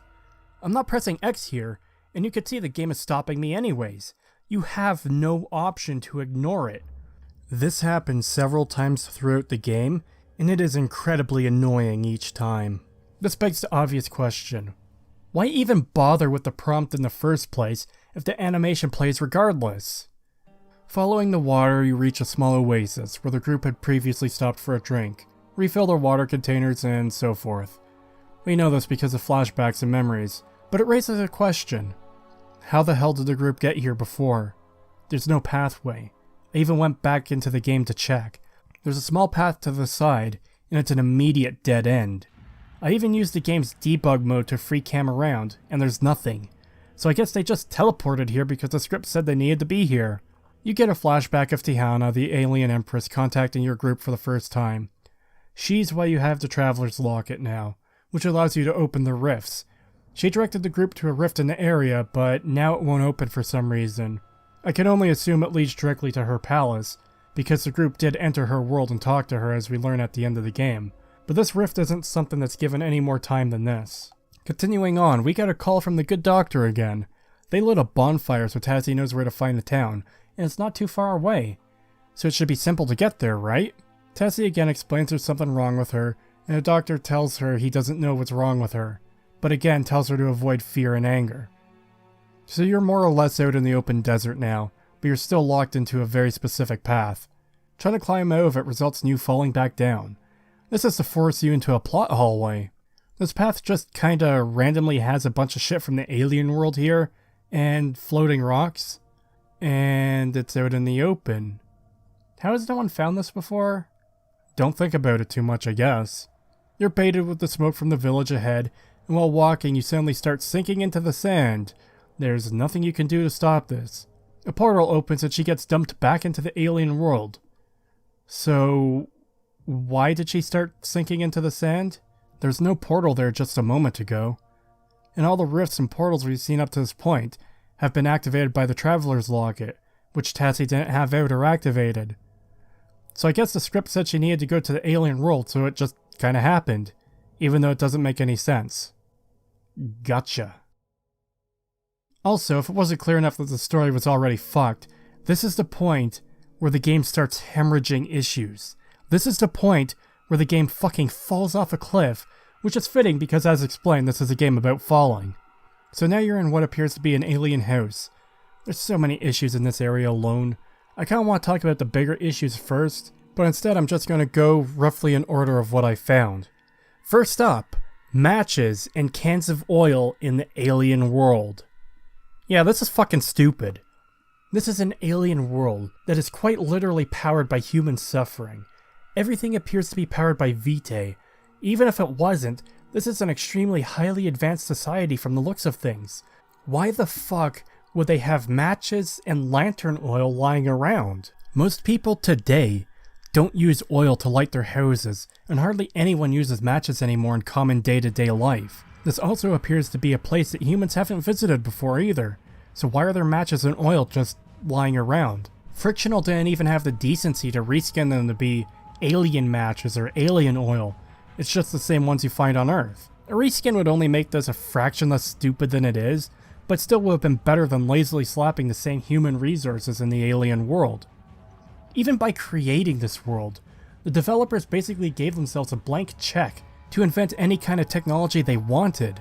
There could have been a substitute light source of some kind for Tasi while on the alien world. But no, I guess this 20th century human company was just selling matches and oil to an alien world that's been dead for at least 100 years. Now if that wasn't fucking stupid enough, this gets infinitely worse later on in the game, but I might as well talk about it now. There's actually alien wall torches you light up with matches. This highly advanced alien species with portals and magic tablets use fucking fire to light up their homes and workplaces. Even while writing the script for this video, I was at a fucking loss as to what to even say here. This would be like if the USS Enterprise used fire to light up the ship.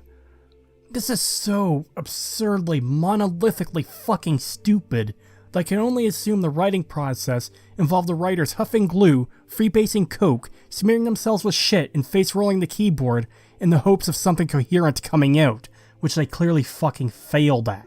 Fire is the most primitive light source you could possibly use.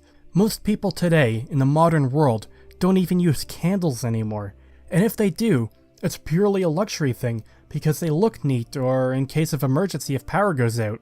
And even then, people have fucking flashlights. Most people don't rely on literal fucking fire to keep their homes and businesses lit on a daily basis.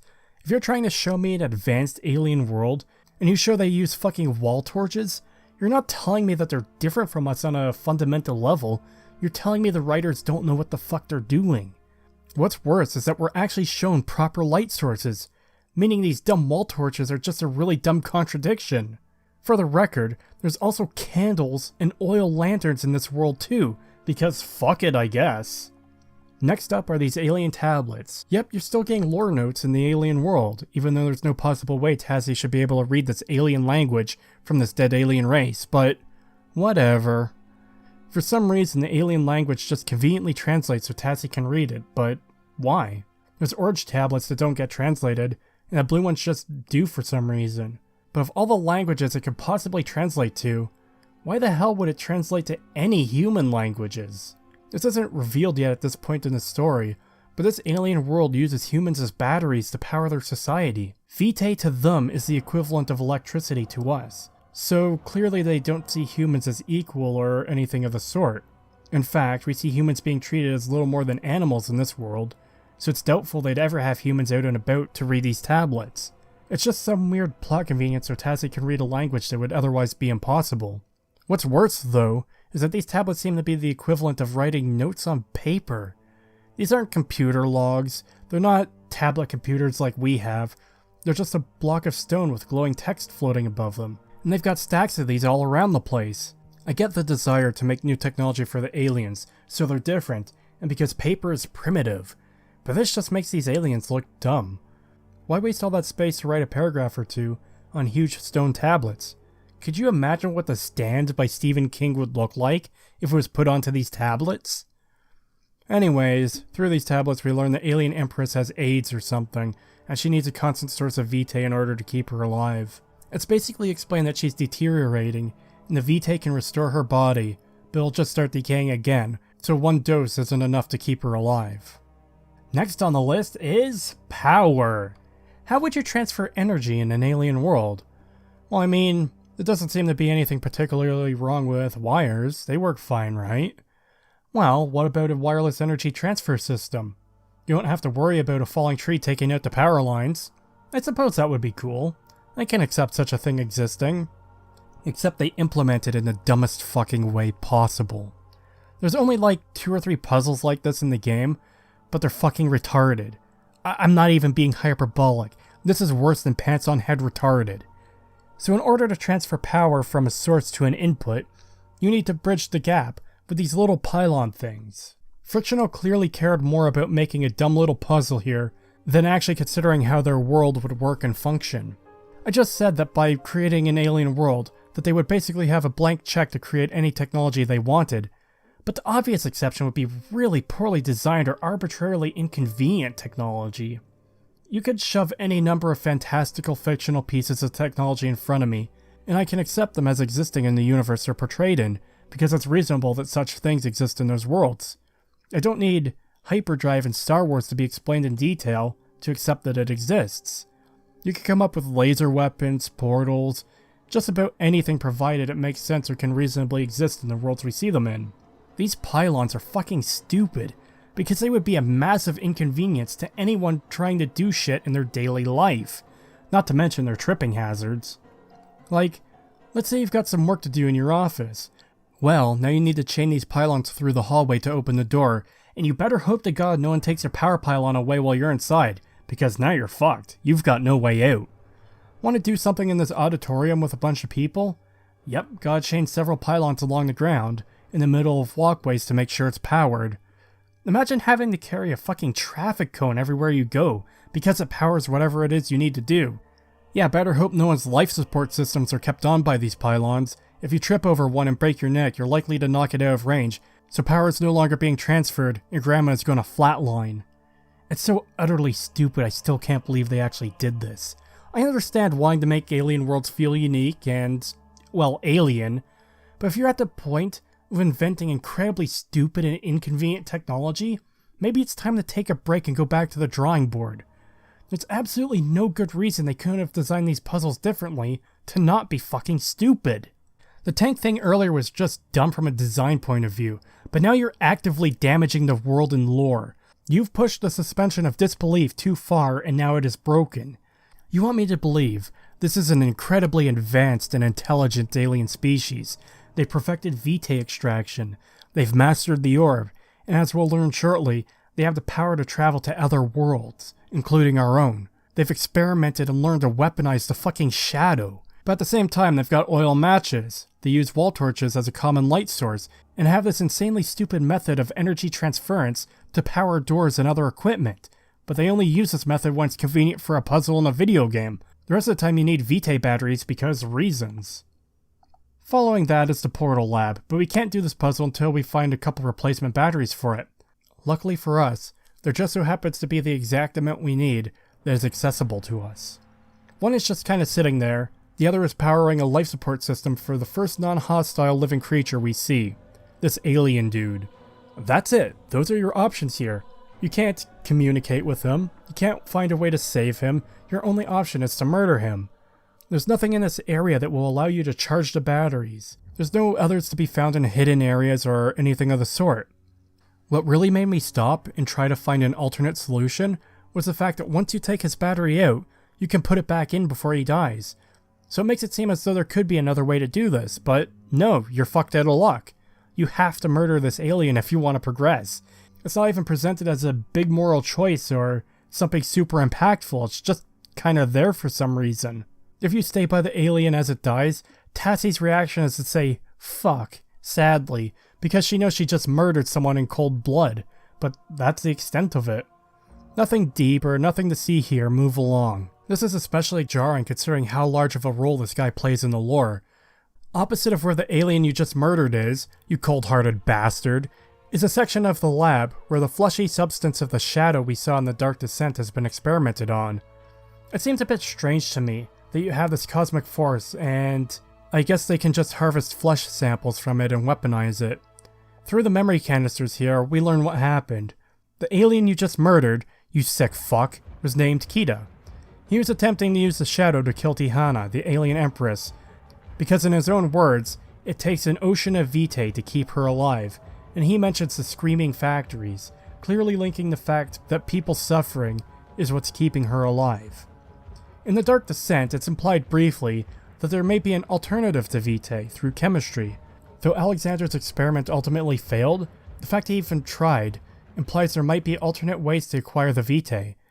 But it's more than confirmed here, through the screaming factories, that this society is literally powered by human pain, fear, and suffering. Kita and his collaborators attempted to put an end to this, using the shadow, but they failed in the worst possible way.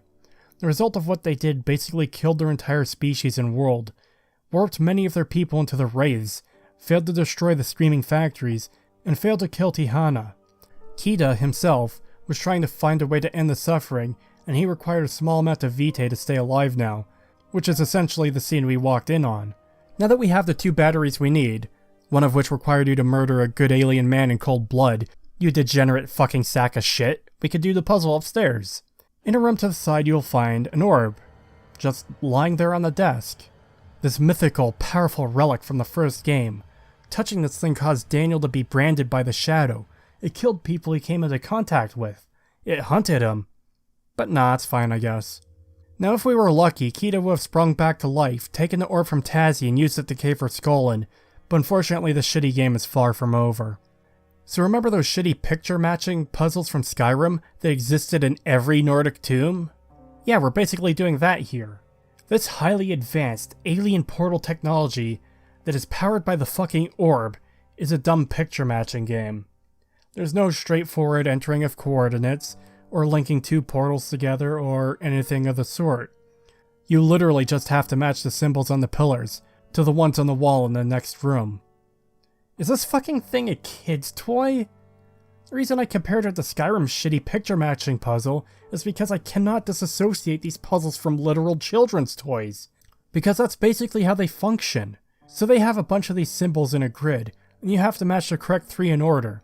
You do this by sliding a selector 3 wide to match the right sequence. Why is this so needlessly complicated? The 3 pillars have to match what's on the other side, sure, but why wouldn't they just be buttons you press? Now the whole reason you even need to do this stupid song and dance in the first place is because, as already explained, the method of transferring energy in this alien world is immensely stupid. Can you even imagine what the construction process must have been like? Yeah, let's make a room that can only ever be opened by teleporting a dumb video game puzzle item in there. Yeah, that makes total sense. Fuck you. There's not enough pylons to chain down the hallway to open the door. There's nothing else down that hallway. There isn't even a caved-in hallway to imply there maybe used to be a proper power source there. No, the whole reason we had to do all this bullshit and murder that alien was so we could transport the pylon into the next room and open a door. This makes Kita's death incredibly contrived. Similar to the other issues mentioned earlier, this could have been handled in such a way that wasn't garbage, where Kita's sacrifice might be necessary in a way that makes sense to the world, an unfortunate circumstance or something to that effect. But no, Kita has to die here not because of an unfortunate situation. he has to die so you can open a door, because his world's solution to transferring energy is stupid beyond all reason. Once the Pylon is teleported and you pick up the orb again, Tasi sees a vision of the village she's heading to for some reason. And a shadow begins chasing you, and you have to run to the rift to get back to your world. We get another dream sequence with a giant fetus in the sky, because deep metaphor, I guess. Tasi sees a lone child playing, and it calls out to her. Following a path will lead you around to her, and Tasi will talk to the child. When she realizes something is wrong, she'll call Alys's name, but we get the kid saying, Alys can't play. Alys can't play. Alys is gone. Don't worry, Mama. I'm here. Then the kid turns to dust, to Tasi's horror. Now I mentioned it earlier, but the shit with Alys in the loading screens feels like emotional manipulation. But this right here is so heavy-handed that I'm pretty sure the hand is made of fucking lead. Alys can't play, Alys is gone. Gee fucking whiz, I wonder what that could possibly mean. To steal a joke from JonTron, this would be like if subtlety was spelled with fighter jets and fucking explosions. The dream world falls apart and you're forced to look at the giant sky Babby. She then wakes up in an ancient crypt or something, and Tasi finds out she's even more pregnant than before. Yeah, somehow this progressed her pregnancy by a few months. She's 6 months pregnant by her estimate. This isn't even explained either, by the way. It's just something that kinda happens because reasons. I guess the plot needed it to happen. Just don't think about it too much. Just keep playing the game and don't think about it, and get sad over the dead kid they've been dangling in front of your face for 4 hours now. Anyways, there isn't much to these catacombs, but the shadow begins chasing you again, and I wanted to take this opportunity to bring up our old friend Professor Herbert again. If you remember, the game said he used the orb to go to the alien world in order to escape the shadow. And if you remember, I referenced the Dark Descent, in which Alexander says the shadow would follow Daniel to his world. So already it didn't make much sense. But now Tasi is being chased by the shadow in the alien world and it followed her back to our world. So why didn't it follow Professor Herbert? Ultimately, this has a little impact on the story. Herbert's notes in the alien world did little more than provide context and foreshadowing. Whether he starved or was killed by the shadow is irrelevant to the story at hand, but the issue is the blatant and unnecessary inconsistency. Speaking of inconsistency, that's quickly becoming the word of the fucking day here too, because this entire next section probably has the biggest connection to the Dark Descent, and what we learn here doesn't match up. The shadow chases us to a massive room. In the center there's a portal machine, but we can't use it right now because the batteries are dead. My assumption is we had to find another alien on life support to heartlessly murder to take its battery. Getting this portal working is our goal for this next segment of the game, but let's ignore that for now in favor of talking about the immediate area, and to do so I'm going to refer back to the Dark Descent once again. See, this game wants to rely heavily on nostalgia to the original game, so it seems they try to reference it as much as they can. Problem is, there's some big discrepancies here between what the original game portrays and how this game forms its connection to it. 17th of May, 1839. My hands tremble as I write. I feel a need to document my tribulation, for I fear that my memory will fail me if I linger. Today, I took some men and ventured into the dark, ancient passage we uncovered. Our torches burned faintly in the murky air as we slowly made our way underground. The men were superstitious and fearful. They argued loudly, and I felt their strange language getting to me. I mustered my strength and yelled at them to continue down the slopes and broken steps. The crudely carved passage confused me. It looked much older than the 4th century structure we had expected. The twisting path emerged into a great antechamber. The walls were lined with statues unlike any I'd ever seen. Despite their unearthly quality, I felt a strange familiarity toward them, which haunts me still. At the far end of the chamber, a great slab of stone sealed off whatever lay ahead. I gave the order to raise it, and as I pushed through the narrow space, the heavy stone suddenly dropped, sealing me inside. I was trapped. 17th of May, 1839. After pounding the unforgiving stone wall for what seemed like an eternity, I realized it was hopeless. I was trapped. I fell to the ground, gasping for air, trying to focus. That's when I saw a faint blue shimmer. My weakened body was heavy to carry, but I managed to push myself toward the enchanting light.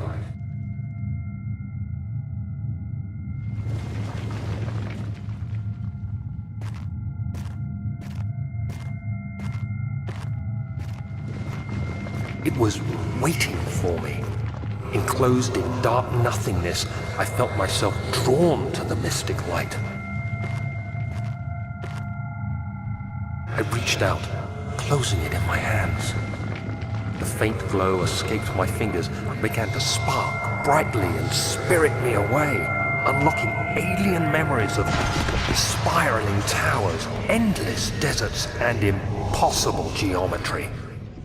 The next thing I can remember is the grating sound of stone being lifted, the voices of the Arabs pulling me to safety, and grasped firmly in my hands was the broken pieces of a most peculiar relic. So the area that Daniel just described for us is the area we see here in the game. They even include the huge stone slab with a rope around it from when it was moved. He describes the room as not just dark, but dark nothingness, in which he sees the glimmering light of the orb. Now this is a rather minor point, but the chamber isn't that dark at all. What's more interesting is that he was even able to see the orb from that distance. This journal entry also provides more evidence that the alien world we see is not the same one Daniel sees. He describes spiraling towers, there's only one shown in Rebirth, endless deserts, which is totally inaccurate to what we see. Even the first time we visit the alien world, where it's a barren wasteland, there's still structures of some sort. And finally he mentions impossible geometry, which is something we decidedly do not see. The next one is a double whammy from two journal entries. 22nd of June, 1839. It's been more than a month since my last entry. After the event inside the underground chamber in Algeria, Professor Herbert insisted I return to England. He said he didn't want to risk forfeiting the entire expedition lest I took a turn for the worse. An excessive decision, in retrospect. But I'm glad it turned out that way. As well as 5th of July, 1839. Today I went to the university looking for answers. I was able to sneak into Herbert's office and pick up an address book along with some relevant textbooks. 14th of July, 1839. I've read every book I can find on the subject. While rich in legend and hearsay, my knowledge is lack for the insight I crave. I've sent letters to many in Herbert's address book and received answers of varying importance. Today, I got one which differed greatly from the others. From a baron in Prussia. He said nothing about the quaint stories of priests in underground temples. He didn't even mention them. He simply wrote, "I know. I can protect you. Come to Brennenburg Castle. Signed, Alexander." What am I to make of this? Protect me from what? Is someone after me? I looked up Brennenburg and traced it to the Prussian woods near the Baltic Sea. While being the least informative letter I've received, it causes me greatest distress and interest. What does Amnesia Rebirth say about this? A Mithrium, and in it, an orb, and now my dolt of an assistant has shattered it. I have sent it, and him, to Brennenburg. Perhaps something may be salvaged.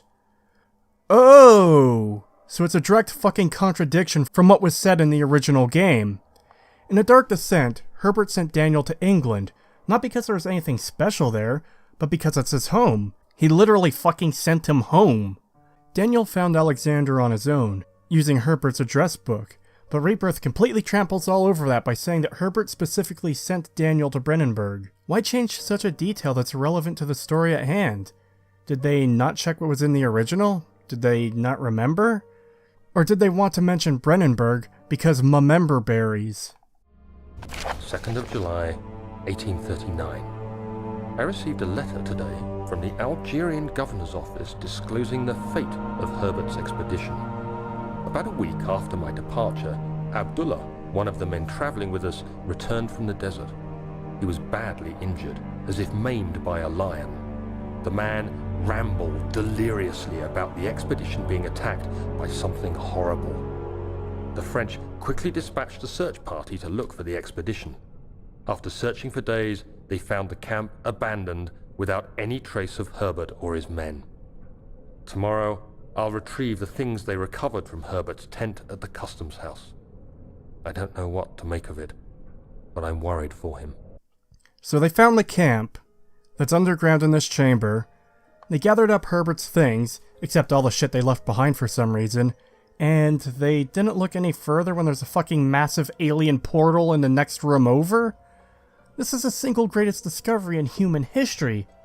But nah, forget about it. Even if the portal itself wasn't operational, which by the fucking way it was, this is how Herbert got trapped in the alien world, the complex design of this place alone would be more than enough to warrant further research, which would then, naturally, lead to them finding all this other shit. But no, conveniently, they ignored this earth-shattering discovery. They randomly didn't collect all of Herbert's belongings, and his camp still exists, because it just so happens to be underground to preserve these notes so Tasi can read them, and give the player a shot of nostalgia. I mean, for fuck's sake, if the people who found the camp did even the slightest amount of investigation, they'd have found the notes in the fucking portal room where Herbert says something is hunting him. I don't know, that just kinda sorta seems like it's a bit more important than not at fucking all. Like, there's literally sketches of this alien tech in one of the tents. Surely this would have been significant to someone in some way. So what the fuck was the point of all of this if it has little to no bearing on the story at hand?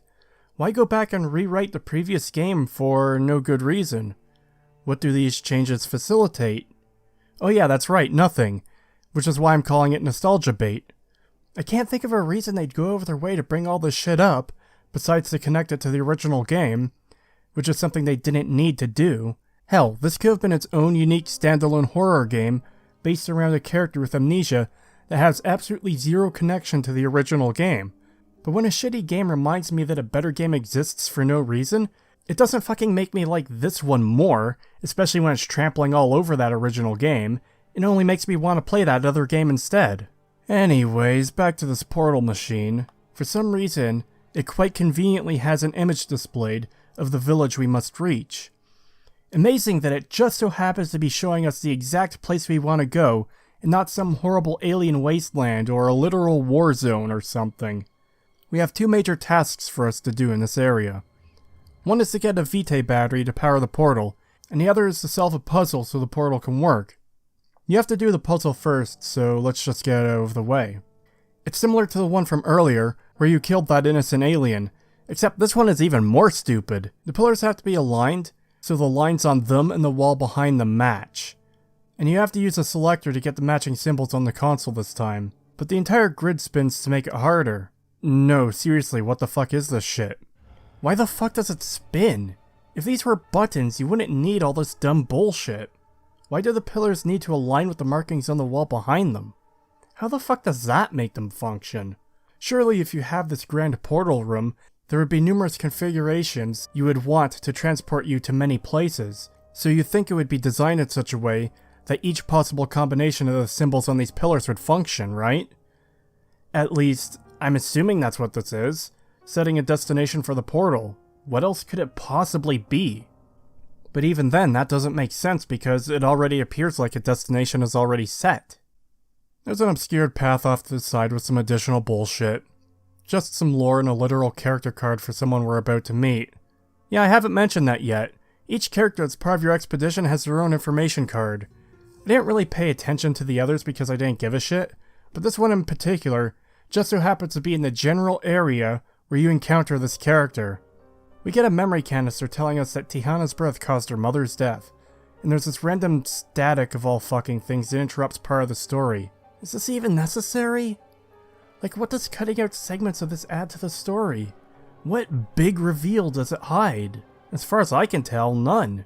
I feel like the game is just trying to aggravate me at this point. You might run into the Ghoul again at this point, which is a good time to bring up another dumb aspect to this whole thing. Herbert specifically said in his note that he was being chased by the Shadow, not by any other monsters. Yet the ghouls have been dwelling in this place for a very long time. It seems incredibly unlikely that this huge expedition wouldn't have run into them at some point. But I guess not. How convenient. Back in the portal room, you have to align these 3 things on the ceiling for the portal to work. But this isn't even a puzzle, it's just another fucking speed bump. The portal dies just as we try to use it, and the battery compartment opens up to show a dead battery and an active one. We take the good one from the portal to open up a door to allow us to find another Vitae battery, leading us to the other section of this area. You soon come into what seems to be an observation area with a strange alien machine down below. A note tells us to follow paint on the ground that marks the path, which is entirely unnecessary anyways because it's still fucking linear. Coming into this next area, we can hear a creature talking to itself briefly. Also, on the other side of this door, we find the mutilated corpse of Alex Sterling, who looks like he died screaming, terrified, and in pain. You know, Alex Sterling. That guy. The guy that's been a part of our group, who I'm not sure is even mentioned by name up until this point. Yeah, that guy. Isn't it tragic that he died? Once again, Tasi is sad about it, so I guess that means it's tragic. So this next area is a giant maze. The point of it is to induce as much fear in the subject as possible, so the aliens can extract the Vitae from them. There's some permanently locked gates, and there's ones that open and close as pressure plates are activated and deactivated. Additionally, there's a monster wandering about this area. So as you move through this maze, it basically funnels you into a section that acts like a hallway. The gate in front of you closes, and it allows the monster to come up behind you. The ghoul talks in an unknown language and picks Tasi up. It quickly recognizes her and gets freaked the fuck out and runs away. This creature is confused that you're still alive. You soon find it behind a gate you can't reach and it's still freaking out. It doesn't know why or how you're still alive, and it seems to just want you to leave. As you do so, he suddenly turns on you and wants to kill you again, blaming you for what happened to him. He also tells her to run for some reason. I'm not sure why if he wants to kill her. You escape the maze and he threatens you a bit before running off, like a fucking cartoon villain. Next time, Gadget. I promise I'll get you next time. Tasi realizes that it's Leon from her group. I do kinda like the idea of this maze, but I just wish it wasn't so scripted and played out more naturally. Obviously they're doing this for the sake of the story, and this character turning into a monster, but this is some random fucking dude to the player. Most people aren't going to care about this character personally, because he's had a line of dialogue prior to this and not much else. There's no player investment here. As discussed earlier with Salim and Alex, there's lots of dissonance between how Tasi and the player individually feel about these people. You can have the reveal that members of Tasi's group are turning into ghouls in a different way that isn't so scripted, and still have a big spooky area where you avoid the monster. In the Dark Descent, there's a bunch of points in the game where you must complete tasks while avoiding the monster. In the prison, in the archives with the water monster, and in the choir with the brutes. In fact, I think the choir is one of the most tense sections of the game for me. It's this huge area shrouded in fog, and you have to reach 3 rooms for key items while avoiding these one-hit kill monsters. With Rebirth here, in the hunting grounds, it's an illusion of danger until you encounter Leon. Then it's entirely safe until he begins chasing you, and then it's a quick run to the exit. Rather than making you use the environment to your advantage to avoid the monster, and letting the player do the work, it ends up feeling like an overly curated experience. In this next room, there's a memory canister from an alien. He tried to open a portal and got trapped in our world because there's something wrong on the other side. Meaning Kita and his collaborators already put their plan into action. Keep this in mind, I'll be coming back to this. Continuing on, we reach a room flooded with some horrible red liquid. For some reason, there's still fleshy corpses in cages here, even though this place hasn't been active for at least 100 years. You climb under these inactive crushers and find a convenient passage forwards. This leads into the room where the machine is we saw from above earlier. There's a partially filled Vitae battery in here, but we can't take it yet. Beyond this is a room where a member of your group is being tortured by a ghoul. Conveniently for us, the ghoul walks into a room that can be locked, so he could sneak up, close the door, and lock it. The ghoul realizes this and climbs into one of the ghoul holes, never to be seen again. You know, it's quite lucky that he decided to not look into how or why this door closed behind him. Man, we're running into a bunch of don't think about it moments all in a row. So you let Richard down, and the moment he's free, he turns on you, intending to sacrifice you to the ghoul so he can escape. He does this by taking a rock and smashing it into your head. Somehow, this doesn't kill Tasi, but she turns into a monster and kills Richard.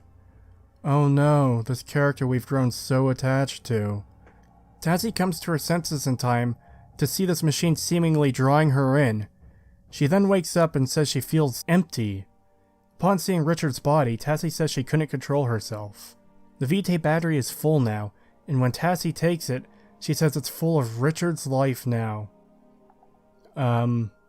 Fucking what? So these aliens, their entire society runs off of Vitae, so it's understandable that they'd have more efficient methods of extracting it. But I'm at a loss for what even happened here. The ghoul tortured Richard, then Tasi killed him, so the machine gave his Vitae the big suck and filled the battery? I think it's implied that it extracted some of Tasi's Vitae too, because we see her getting drawn into the machine and she feels empty after, and she's been feeling extreme fear throughout the game. But two people feeling fear are enough to fill a battery?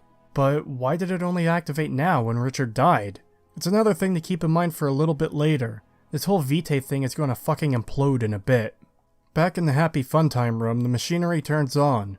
Leon taunts you from somewhere, so I guess he did it somehow. The only way to stop it is to push one of the metal cages into the exposed spinning turbines. This is to stop the crusher so you can get by. Tasi climbs under the crusher, and we get a shitty cheap horror movie jump scare. Leon suddenly grabs Tasi's arm. He just snuck up on her, without making any fucking noise whatsoever in waist-deep water. This is fucking stupid. This is Outlast shit. What the fuck are you doing, Frictional? Tasi manages to break free by somehow kicking his arm off. She just kicks him and the arm detaches. Tasi falls down again and Leon begs Tasi not to leave him alone. The dungeon conveniently loops us around back to the observation room, and now we can return to the portal. Additionally in this area, there's another memory canister, which says they completed 17 Vitae batteries in the past 10 rises, which I assume to be days, which implies filling all these batteries is a bit of a slow process. The game doesn't say how many subjects they had to extract Vitae from, but regardless, it appears to be slow, which only raises more questions about how Richard and potentially Tasi filled the battery on their own. Upon reaching Herbert's camp again, the shadow catches up with us and starts fucking shit up, as it tends to do. As you run to the portal room, your exits will be blocked off, and a giant chunk of the stone ceiling will fall and land directly on Tasi's head. Luckily for her, and unluckily for the rest of us, she manages to survive this certainly fatal injury. I guess massive stone chunks falling only have the power to knock someone out briefly, and not just fucking flatten them entirely. Tasi soon wakes up to a Smurf looking at her, which turns into a light again, and directs Tasi down the only available path. This leads us to a door I haven't mentioned yet, but it was locked to us previously. It's now open, and we find a Roman sword and helmet inside. For some reason, Tasi doesn't take this weapon, which can potentially be used for defense. Not that I'd expect her to be trained in how to use it, but surely smacking the ghoul with it would be enough to stun it for a bit. We get another loading screen memory of Tasi's dead child. Tasi asks what Alys can see, and a child tragically says, "It's dark, Mama. It's so dark." Are you feeling sad yet? I know I've talked about it already, but fucking hell. I don't think bludgeoning your audience to death and drawing this dumb shit out for so long is effective for making the audience care. Again, there's a difference between recognizing something as sad and feeling empathy for these characters. To take an example of a family member dying tragically that's handled incredibly well, spoiler warning for those who haven't played Silent Hill 2, go play it or at least watch a full playthrough.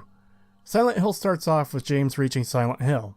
He has a note from his wife that led him here, but she's already dead, so it's a mystery to James. We know this from the start of the game. There's many hints and connections to her throughout the game, in both subtle and non-subtle ways. The letter she had given to James changes throughout the game. Some of the monsters are directly related to the events surrounding her, her death, and James. Another character who looks similar and has a similar voice is theorized to be what James wishes she was like. There's a lot of symbolism, and the game does a great job of building her up as a character. I'm certainly not doing it any justice here. Then the end of the game comes with some of the most tragic and heartbreaking storytelling prior to the final boss fight and after it. Mary? What do you want, James? I brought you some flowers. Flowers? I don't want any damn flowers. Just go home already. Mary, what are you saying? Look, I'm disgusting. I don't deserve flowers. Between the disease and the drugs, I look like a monster. Well, what are you looking at? Get the hell out of here! Leave me alone already! I'm no use to anyone. I'll be dead soon anyway. Maybe today, maybe tomorrow. It'd be easier if they'd just kill me. But I guess the hospital is making a nice profit off me. They want to keep me alive. Are you still here? I told you to go! Are you deaf? Don't come back! James! Wait! Please don't go! Stay with me! Don't leave me alone! I didn't mean what I said! Please, James! Tell me I'll be okay! Tell me I'm not going to die! Help me! I told the nurse to give this to you after I'm gone. That means that as you read this, I'm already dead. I can't tell you to remember me, but I can't bear for you to forget me. These last few years since I became ill, I am so sorry for what I did to you, did to us. You've given me so much, and I haven't been able to return a single thing. That's why I want you to live for yourself now. Do what's best for you, James. James, you made me happy. I've used these examples before in my Fallout 4 analysis, comparing voice acting, but Silent Hill 2 does a hell of a lot of work to get you invested and make you care. Amnesia Rebirth is just constantly dangling this dead child in front of you and expecting emotional investment. Again, it is sad. Of course a dying child is sad. But is shoving a dying child on your screen every 15 minutes and the game telling you to feel sad going to have the same impact as emotional investment built up really fucking well across the entire game? Probably not. Anyways, the passage leads into ancient Roman ruins, and it quickly transitions back into alien ruins. You open a gate, turn a corner, and find a ghoul leaning against a wall. In fact, there's a bunch of them hanging out down here. You've got to get by them, crawl through some more dank ruined tunnels, and you come out in what appears to be a Roman barracks of some kind. You find a note Leon wrote, where he's writing down parts of his life to remember, because ghoulification is causing him to forget. He's even forgetting his own name. He also blames Tasi for what's happening, and for getting the entire group killed. That fucking French butch Tasi. She only had to do one fucking thing. Her fault. Her fault I'm losing it. She killed us all. Well now, what could dear sweet Tasi have possibly done to get everyone killed? I don't know, he's being vague. I guess we'll have to wait. Anyways, you find matches in the Roman chests, because that makes total sense. This is like a singular degree less stupid than finding matches in the alien world. You exit the Roman barracks back into the cave to find a whole bunch of ghouls just chilling. Tasi says she thinks they're sleeping. No idea what's giving her that impression. Near the end of the area, one becomes active and chases you, but climbing into a hole that they can easily fit in once again saves the day. At the end of the tunnel is a hole in the wall, and a ghoul conveniently breaks a table that was blocking our way. Thank you, Ghoul Man, for randomly doing this seconds before we needed it. He walks away to go stand in front of a statue in more Roman ruins. You follow and crawl into a hole that leads to one of the dumbest moments in this entire fucking game. So, there's this busted alien spike door, and you have to manually turn the crank to open it. It screws up and makes noise, waking up the ghouls, and, though I mentioned this earlier, it's absolutely worth repeating due to its sheer stupidity, Tasi starts yelling, "Run! Run!" This entire next segment is a chase sequence as ghouls fall out of every doorway and hole in sight, and Tasi continually wastes her breath by saying stuff like, "No, no, no," and "Run." This leads you back to the portal room, where they conveniently stop chasing you. You have to align the ceiling things again, I don't even know what to call them, because they magically reset while you were gone. The shadow appears again to make it into a tense scene, and as you're fixing up the portal, a ghoul appears and gets absorbed into the shadow flesh? Fucking what? In the Dark Descent, it's described that the shadow kills people by tearing them apart, by flaying their flesh. It even does this to a grunt. So why is it just absorbing the ghoul here? You activate the portal as the shadow appears all around you, and we get another loading screen telling us to be sad. On the other side of the portal, we're back in the alien world with more stupid energy pylon puzzles. After you chain all this dumb bullshit together, you activate what seems to be a medical scanning observation room of some kind. You pull a switch and a dead body gets placed on a platform and scanned. A holographic display shows his internals. Pulling the lever sends him out and dumps the body in the next room. Pulling the switch again brings in an empty cage for you to get into. Doing so causes you to get scanned, and a similar display of Tasi comes up. The machine plays a warning sound and highlights the baby as being sick, and somehow completely ignores the fact that Tasi drank ghoul juice and is becoming a monster. A spooky alien ghost appears and tells us that the Babby is sick with the same illness that killed Alys, and Tasi gets a memory of this alien telling Tasi that it could save the child. The ghost says she can aid the child within this area. It's also worth pointing out that Tasi barely reacts to the presence of an alien ghost. She just kinda gasps 3 times in a row. You get back in the cage and it drops you into the corpse room, and you progress to the next area without anything significant happening. In this next area, we arrive in what seems to be a train station of sorts. There's many tram-like vehicles here, but they're all inactive. A doorway will lead upstairs to what appears to be a testing area of sorts. Smurfette appears again, and tells Tasi that she needs to create Vitae to be healed. Tazi's response is a sarcastic quip. The energy that powered the portal. Right, because that was so easy to find last time. So just to stop for a moment and put a lens on how fucking stupid this is, Tasi is in an alien world, has discovered extremely advanced technology, some of which she has personally learned to use, and is talking to a literal alien. The knowledge she has right now would change our world forever. She's also confirmed the existence of literal monsters and is turning into one herself. The last time she acquired Vitae, just a short while ago, involved her murdering someone. With all this in mind, of all the reactions she could possibly have, it's fucking sarcasm, of all things. Frictional, do you actively want me to not take this game seriously? This room currently isn't powered, we need to find another dumb pylon. The next room over appears to be a control room for the tram cars, and beyond that is another experimentation room. In here we find a pod with a person in it. Every so often the person inside screams and you quickly realize the aliens have perfected the art of torturing people in order to acquire Vitae. If you stop right now and consider everything we've learned to this point, this is where everything regarding Vitae in this game starts to fall apart. I wish I could explain it more, but it gets even worse in just a few minutes. Then I can finally tear this shit apart. In the back room is an energy pylon. You need this to activate the tram, and that mysterious room Smurfette told us about. When you bring this pylon back into the previous room, it connects to a power source and a spooky monster appears. This is our first encounter with the Wraith.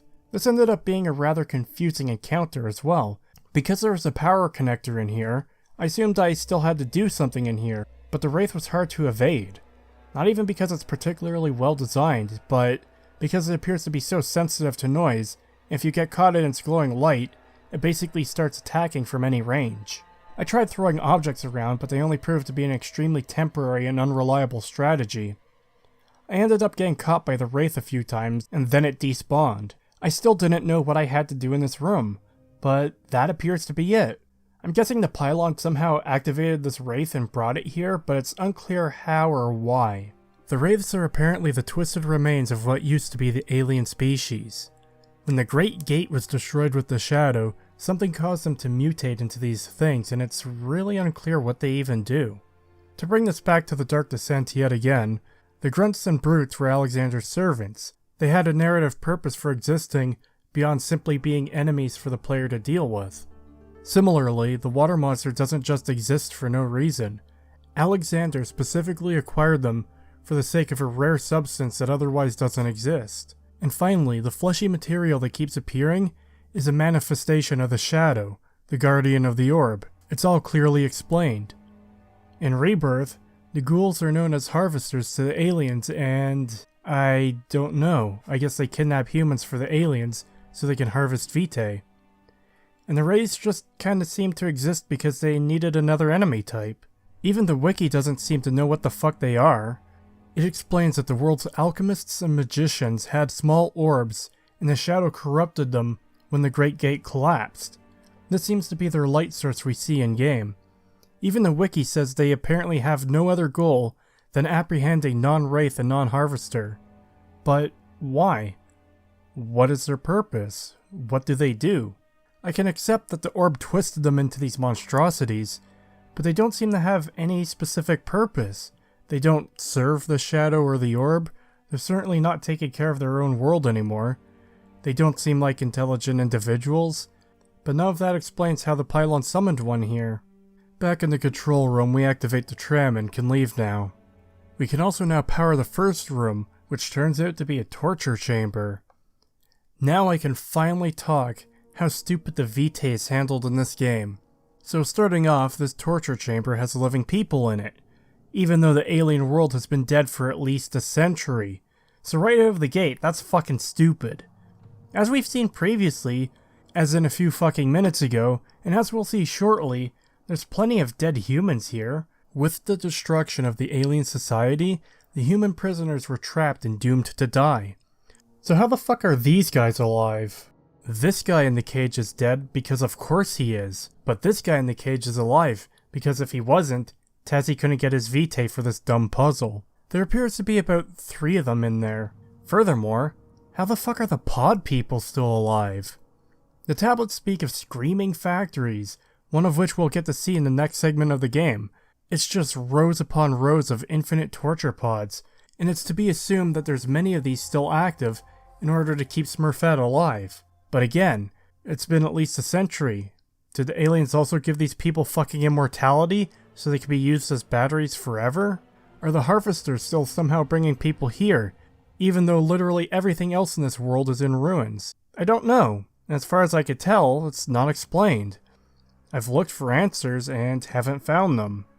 Next up, if they've perfected harvesting Vitae with these pods, then why the fuck were the hunting grounds on Earth still being used?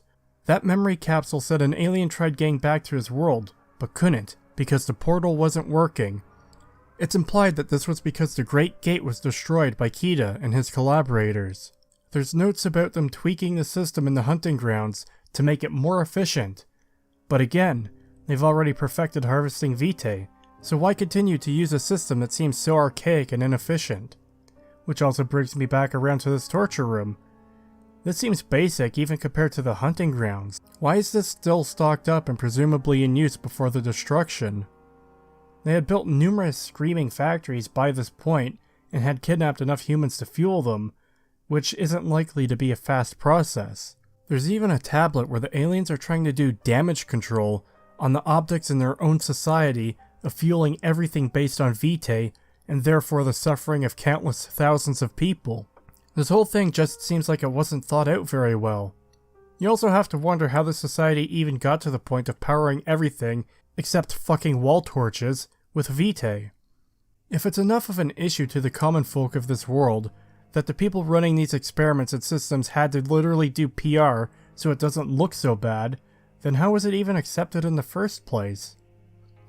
Like, just for example, If someone tomorrow invented a super efficient and environment-friendly energy source that literally involved the mass torture of innocent people, especially of people with families and children, which the aliens specifically single out as being the best source of Vitae, as they have more to care about and more to lose, I guarantee that shit would never get off the ground, and the man responsible would probably be ostracized from our society.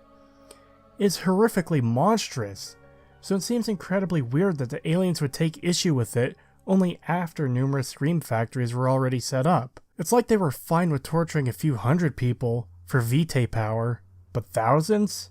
Man, that's a bridge too far.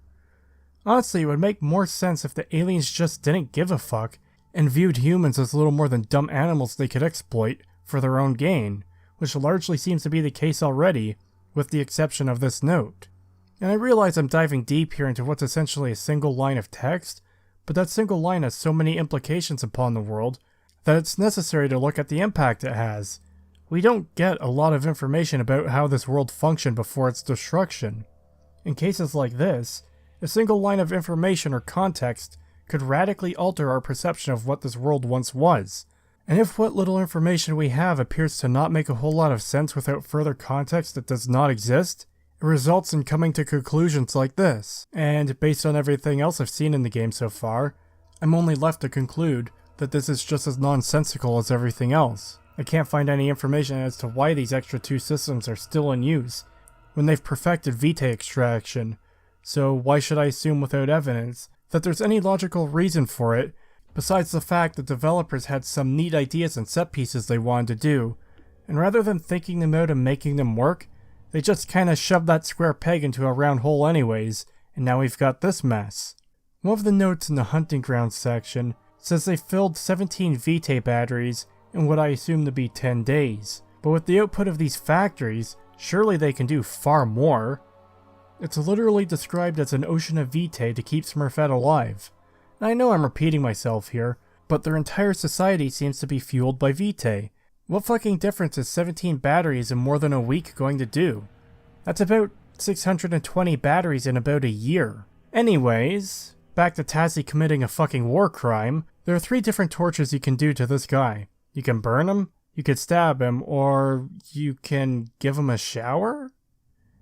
Either way, you assemble the correct pieces into the machine, and you'll get a small glimpse of what it's going to do.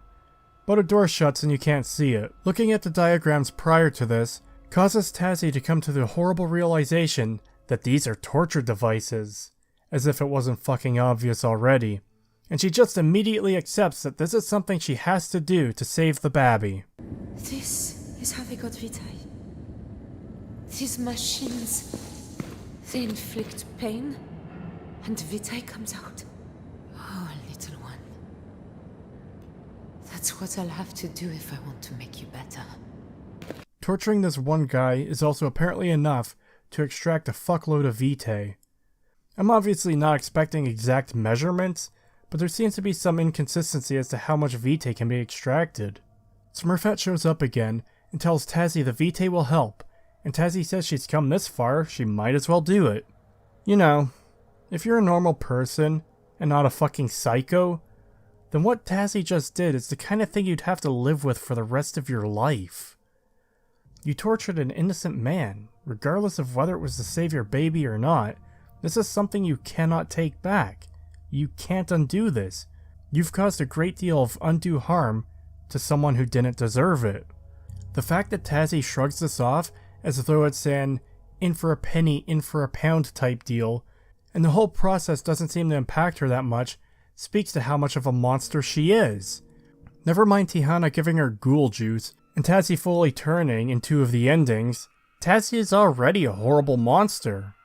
To compare once again, Daniel was under the impression he was torturing horrible criminals. He was under the distinct impression that the people he was harming deserved their punishments, and once he realized the truth, that they were torturing innocent people in many cases, he could not take it. He couldn't live with the overwhelming guilt of what he had done. It was almost paralyzing to him, which is why he made the amnesia potion, essentially resetting himself so he could stop Alexander. In just a little bit, she even laments that, holy shit, The man you just tortured could have just as easily been Salim or Hank, and recognizes that it's making her into a monster, but she still says that it's worth it if it helps the baby. Yes, this random person's suffering that Tasi doesn't have to personally experience is apparently worth it. What a horrible, heartless fucking cunt. So Tasi gets injected with the Vitae and she asks Smurfette if it did anything, but Smurfette fucks off out of there and the door opens for Tasi to leave. You can also just skip this entire puzzle and leave without torturing the guy. Back downstairs, we open up one of these tram cars. Once inside, it shuts automatically and sends you off. You pass by another tram that stopped working in transit and learn that it's a prisoner transport, as you see a bunch of human corpses sticking out of the side. Hilariously, the tram you're in even slows down so you can get a better look, because that makes total sense. The tram soon stops right next to a rift, where you'd expect to get off. It looks like it's designed for it, but a door opens and it continues forward, taking you far away from where you want to go. And I believe it's time for another tangent. One of the things that's incredibly obnoxious about this game is the fact they repeatedly pull the rug out from under you. Rather than designing a world in which you clearly move from point A to point B to point C, the developers seemingly felt the need to constantly fake you out. I touched upon this earlier with the tank, but here it is in more depth. In the Dark Descent, progression was natural. The ultimate goal was to reach the inner sanctum, beneath the very stone of Brennenburg. And as such, there were obstacles that you would need to overcome to reach those areas. You need acid to melt the shadow blocking the way. You need the correct parts to fix the elevator. You need acid to melt the lock. You need a vaccine to resist the poison. And you needed to drain the water and so forth.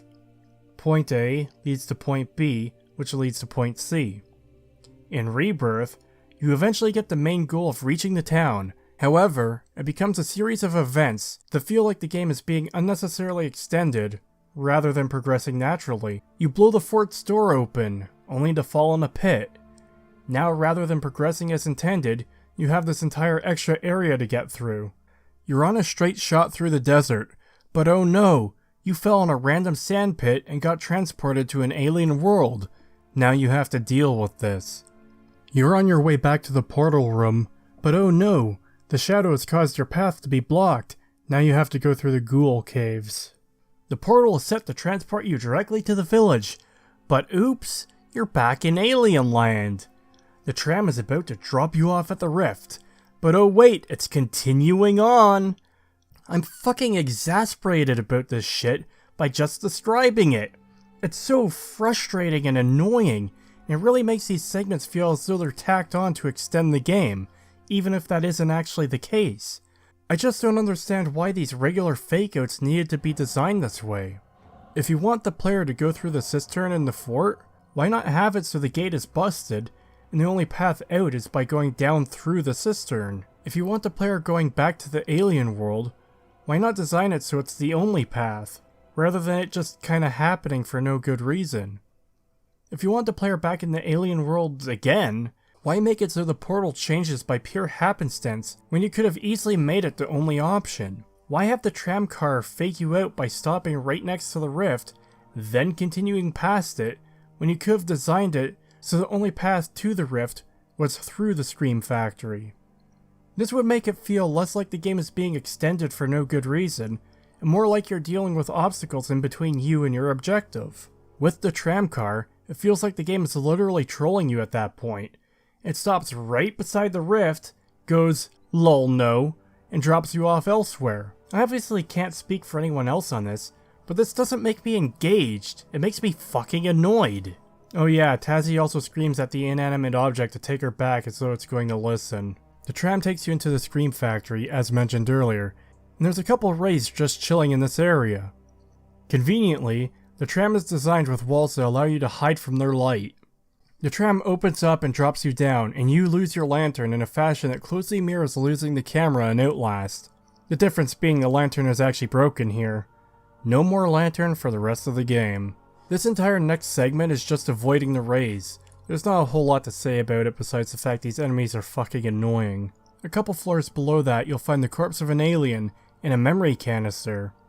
It basically says that they failed at their job to end the suffering and destroy their world. They also say that to anyone who may find this, take the vials and put the red flesh into the Vitae to kill the Empress. Beside him are 4 vials of the weaponized shadow flesh, and nearby in a pod is a needle to inject it into the system.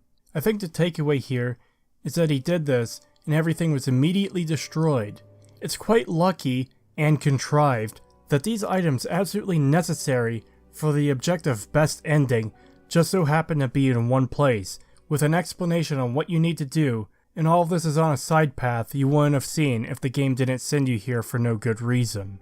There's also a can of oil in here, and holy fucking hell, this pissed me off the first time I saw it. So I already explained in detail earlier why having matches in oil in the alien world is fucking stupid, but now, the game has specifically taken the lantern away from you. You do not get it back. That's it. It's done. You have no more use for oil at that point at all. And they go over their way to add a can of oil here, and even record lines of Tasi saying she doesn't need oil anymore. This just feels like they're pissing on the ashes now. I'm starting to think that my theory that the writing process involved the writers smearing themselves with shit and face rolling the keyboard might be a bit more accurate than I thought. So you inject the flesh into the Vitae and cycle it through. This causes destruction and opens an exit to this area. This next section, you have to avoid the rays while hiding underwater. And I actually do think this section is kinda cool. At least, I like the idea of avoiding their light by hiding underwater. It's kinda decent. You get to an elevator and the Wraith somehow doesn't notice it. Whatever. You reach the rift and it dumps you into another stupid dream sequence. You pick up a letter off the floor and a bunch of terrible symptoms are listed off, ending with invariably fatal, and Tasi says Alys's name. Oh no, how shocking and tragic. The dead kid that we've known died horribly for the past several hours, died horribly. You open the door and see a giant fetus in the sky, because deep fucking metaphor, I guess. Tasi's house is all torn to shit now, and you hear a kid saying it's all dark. Then she says Alys went away. As you get closer, the child says, Alys went away. I don't want to go away. Are you feeling sad yet? Isn't it tragic? Please just fucking kill me already. Suddenly, Tasi is in water, and the child is begging her not to let her go.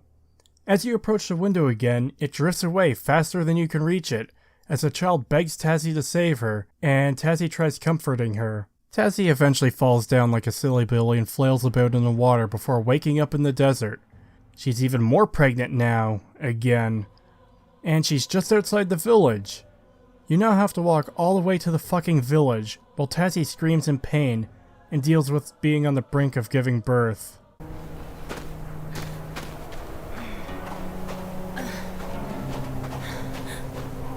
Smoke. The village? Maybe.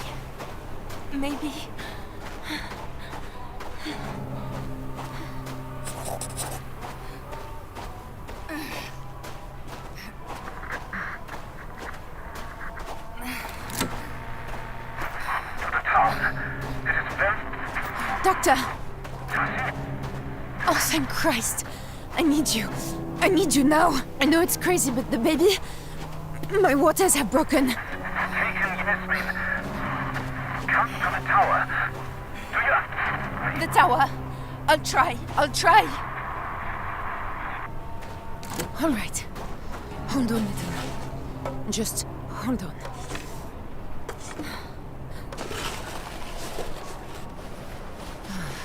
Fuck.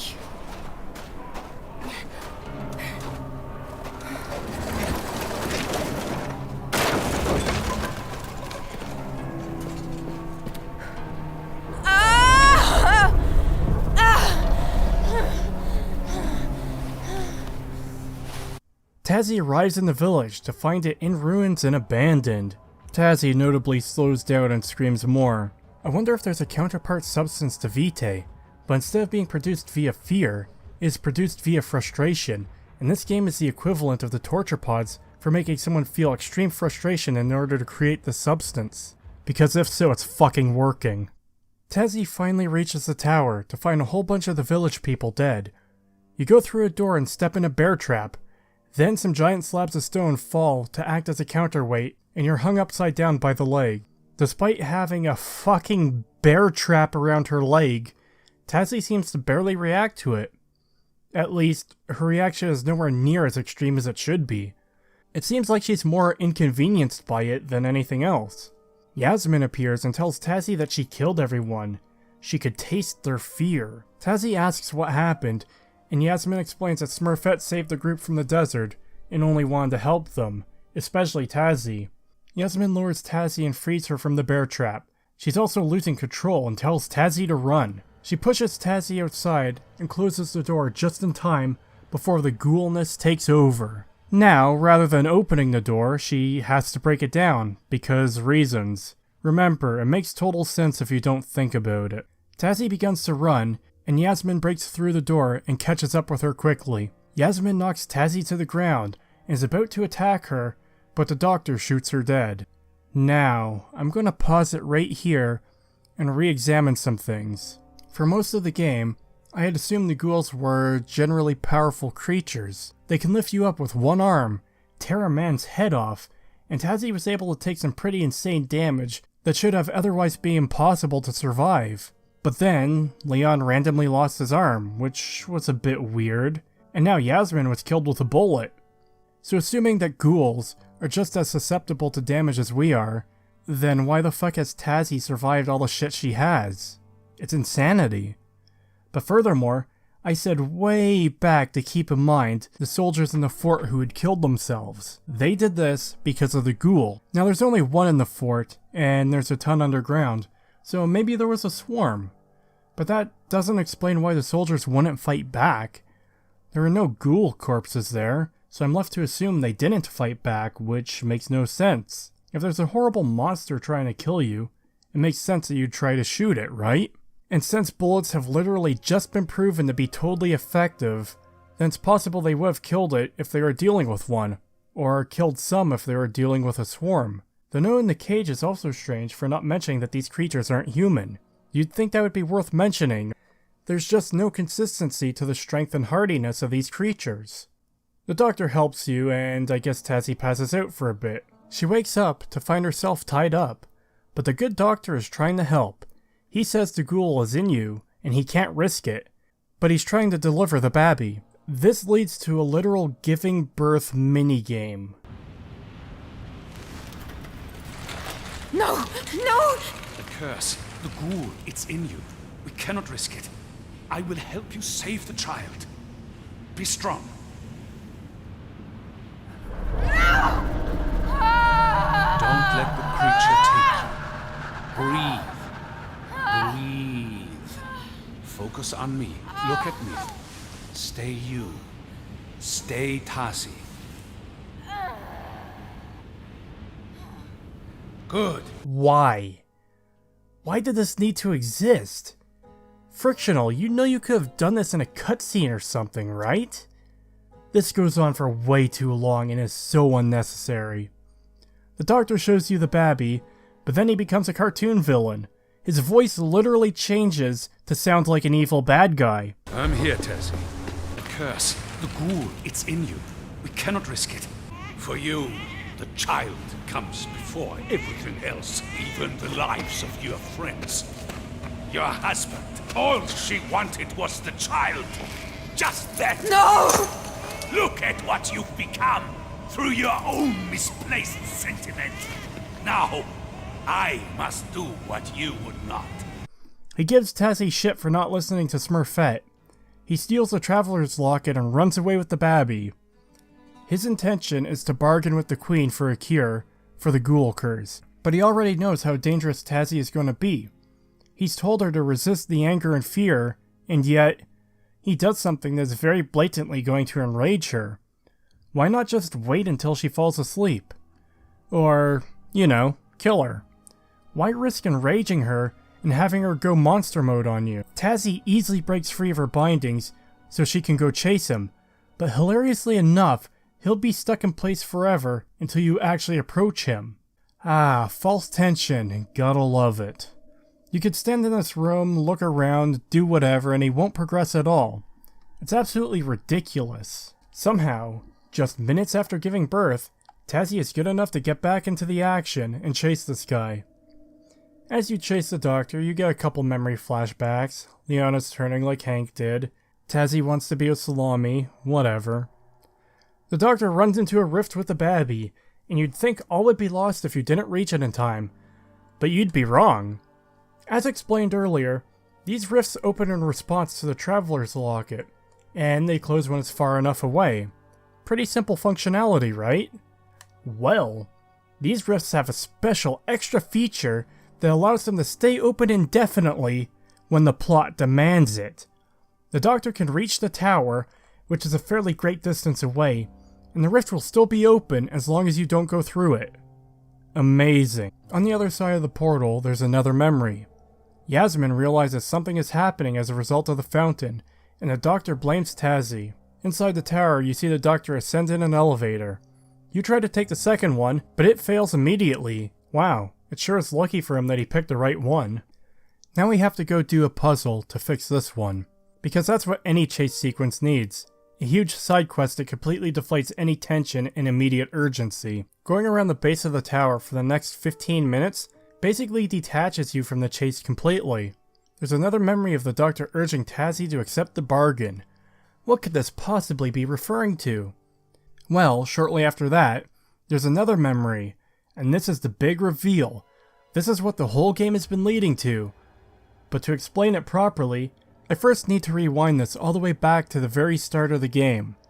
Consider it an abridged chronological sequence of events. The game starts on a cutscene in an airplane, in which your character Tasi comforts her husband Salim. Suddenly, the plane starts having mechanical issues and seems to teleport between our world and an alien world. Then the plane crashes, and the survivors take refuge in a cave.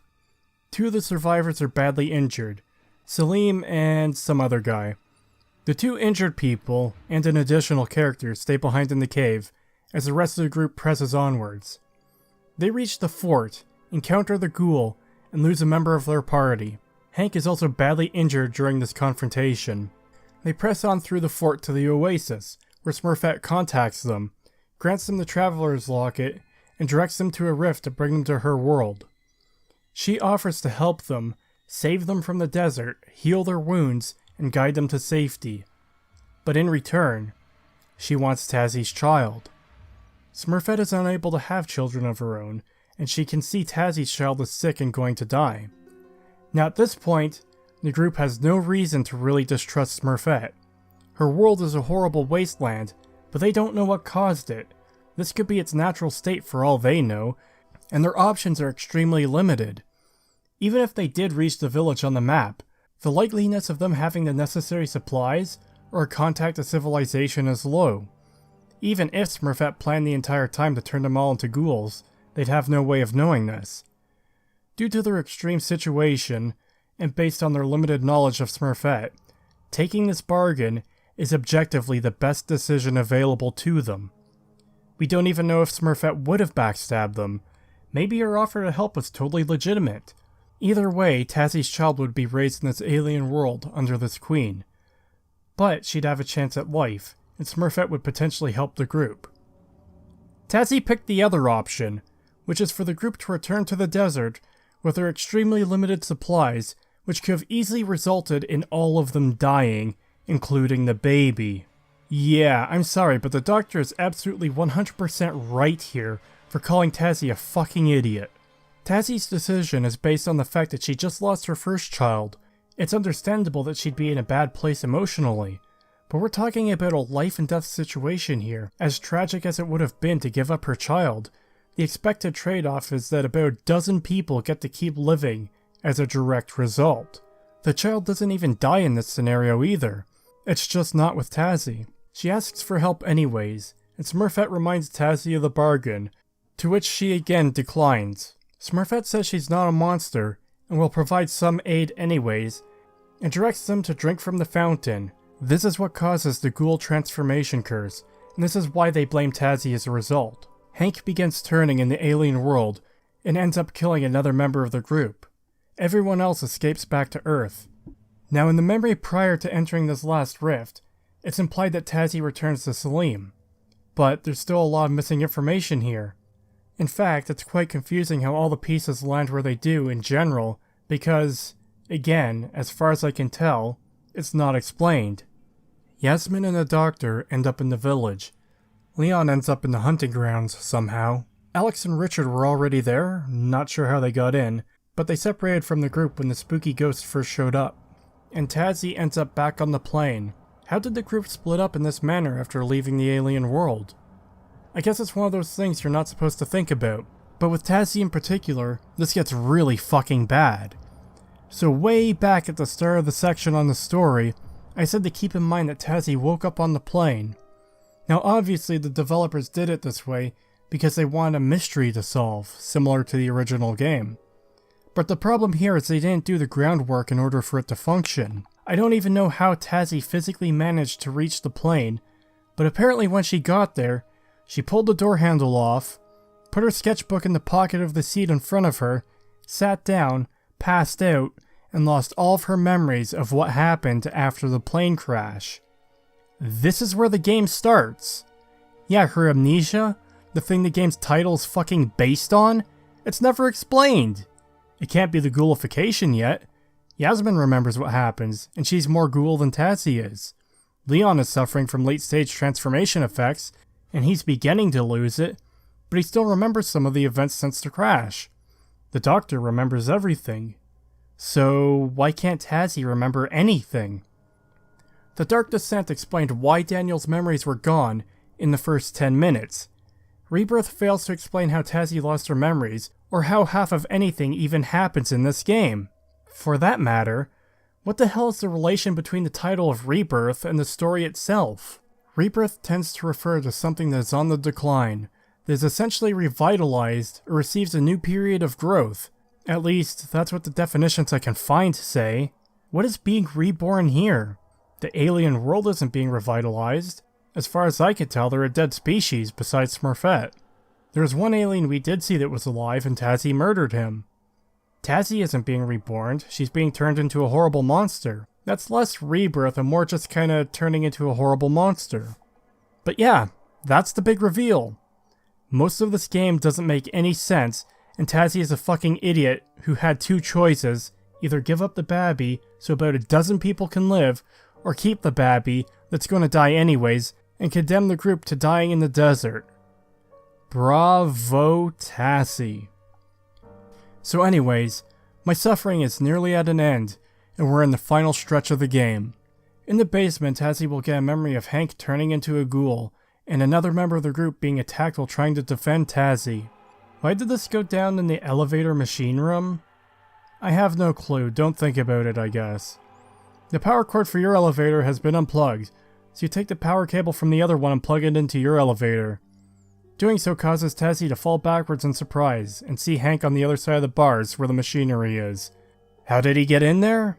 I have no clue, don't think about it, I guess. He tells Tasi to resist the ghoul or something. Why does he look like less of a monster than Leon did? I have no clue, don't think about it, I guess. Back upstairs, off in a side room, there's another memory canister, where it's described that one vial of flesh should be enough for each flow of Vitae into the tower, but it's implied that it's a suicide mission, even if it's successful.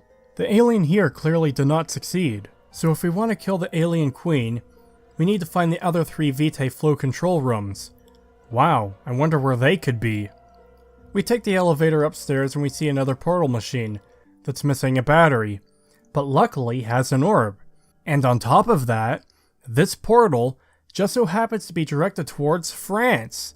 Yes, that place Tasi comes from. How absurdly fucking convenient. In Smurfette's chamber, the doctor is pleading with her to lift the curse, but she's ignoring him. Tasi runs up, monsters out, and murders him. Smurfette makes her stop. Smurfette reminds Tasi that her child is sick and will die. If you tortured that man for Vitae earlier, Tasi will bring it up, but Smurfette dismisses it as a temporary fix. The illness is too strong, and the child will need a constant source of Vitae.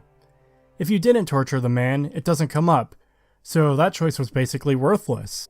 Smurfette directs you to where the kid is, so you can see her one last time, and Smurfette explains that she had to make Tasi into something she can control, a ghoul, and she says Tasi is too far gone now to do any good for the Babby.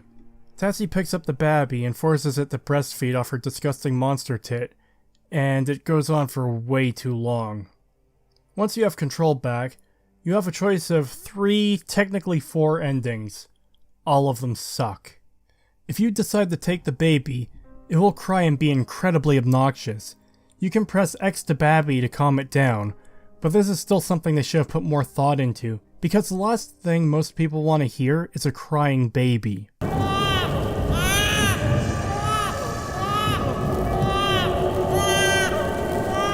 The first and second endings are basically the same. In one, Tasi returns the baby to the crib and accepts her fate. In the other, she tries to escape with the baby and fails to evade Smurfette. Regardless, this results in Smurfette finalizing Tasi's transformation into a ghoul. That's it. That's the ending.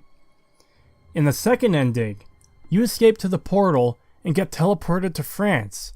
It sure is lucky it's set to France, not any of the extremely dangerous places on Earth in 1937. She's teleported into a random basement with a weak wall that she could just break through. This is implied to be an optimistic ending through its presentation. But mate, they're fucking dead. Tasi is going to turn into a ghoul, and the Babby is going to die just like Alys did. They're completely fucked. Even if the baby doesn't die, there's nothing that can stop Tasi's transformation. It's only a matter of time before she fully loses her shit and starts killing. It's not hard to guess who one of her first victims might be.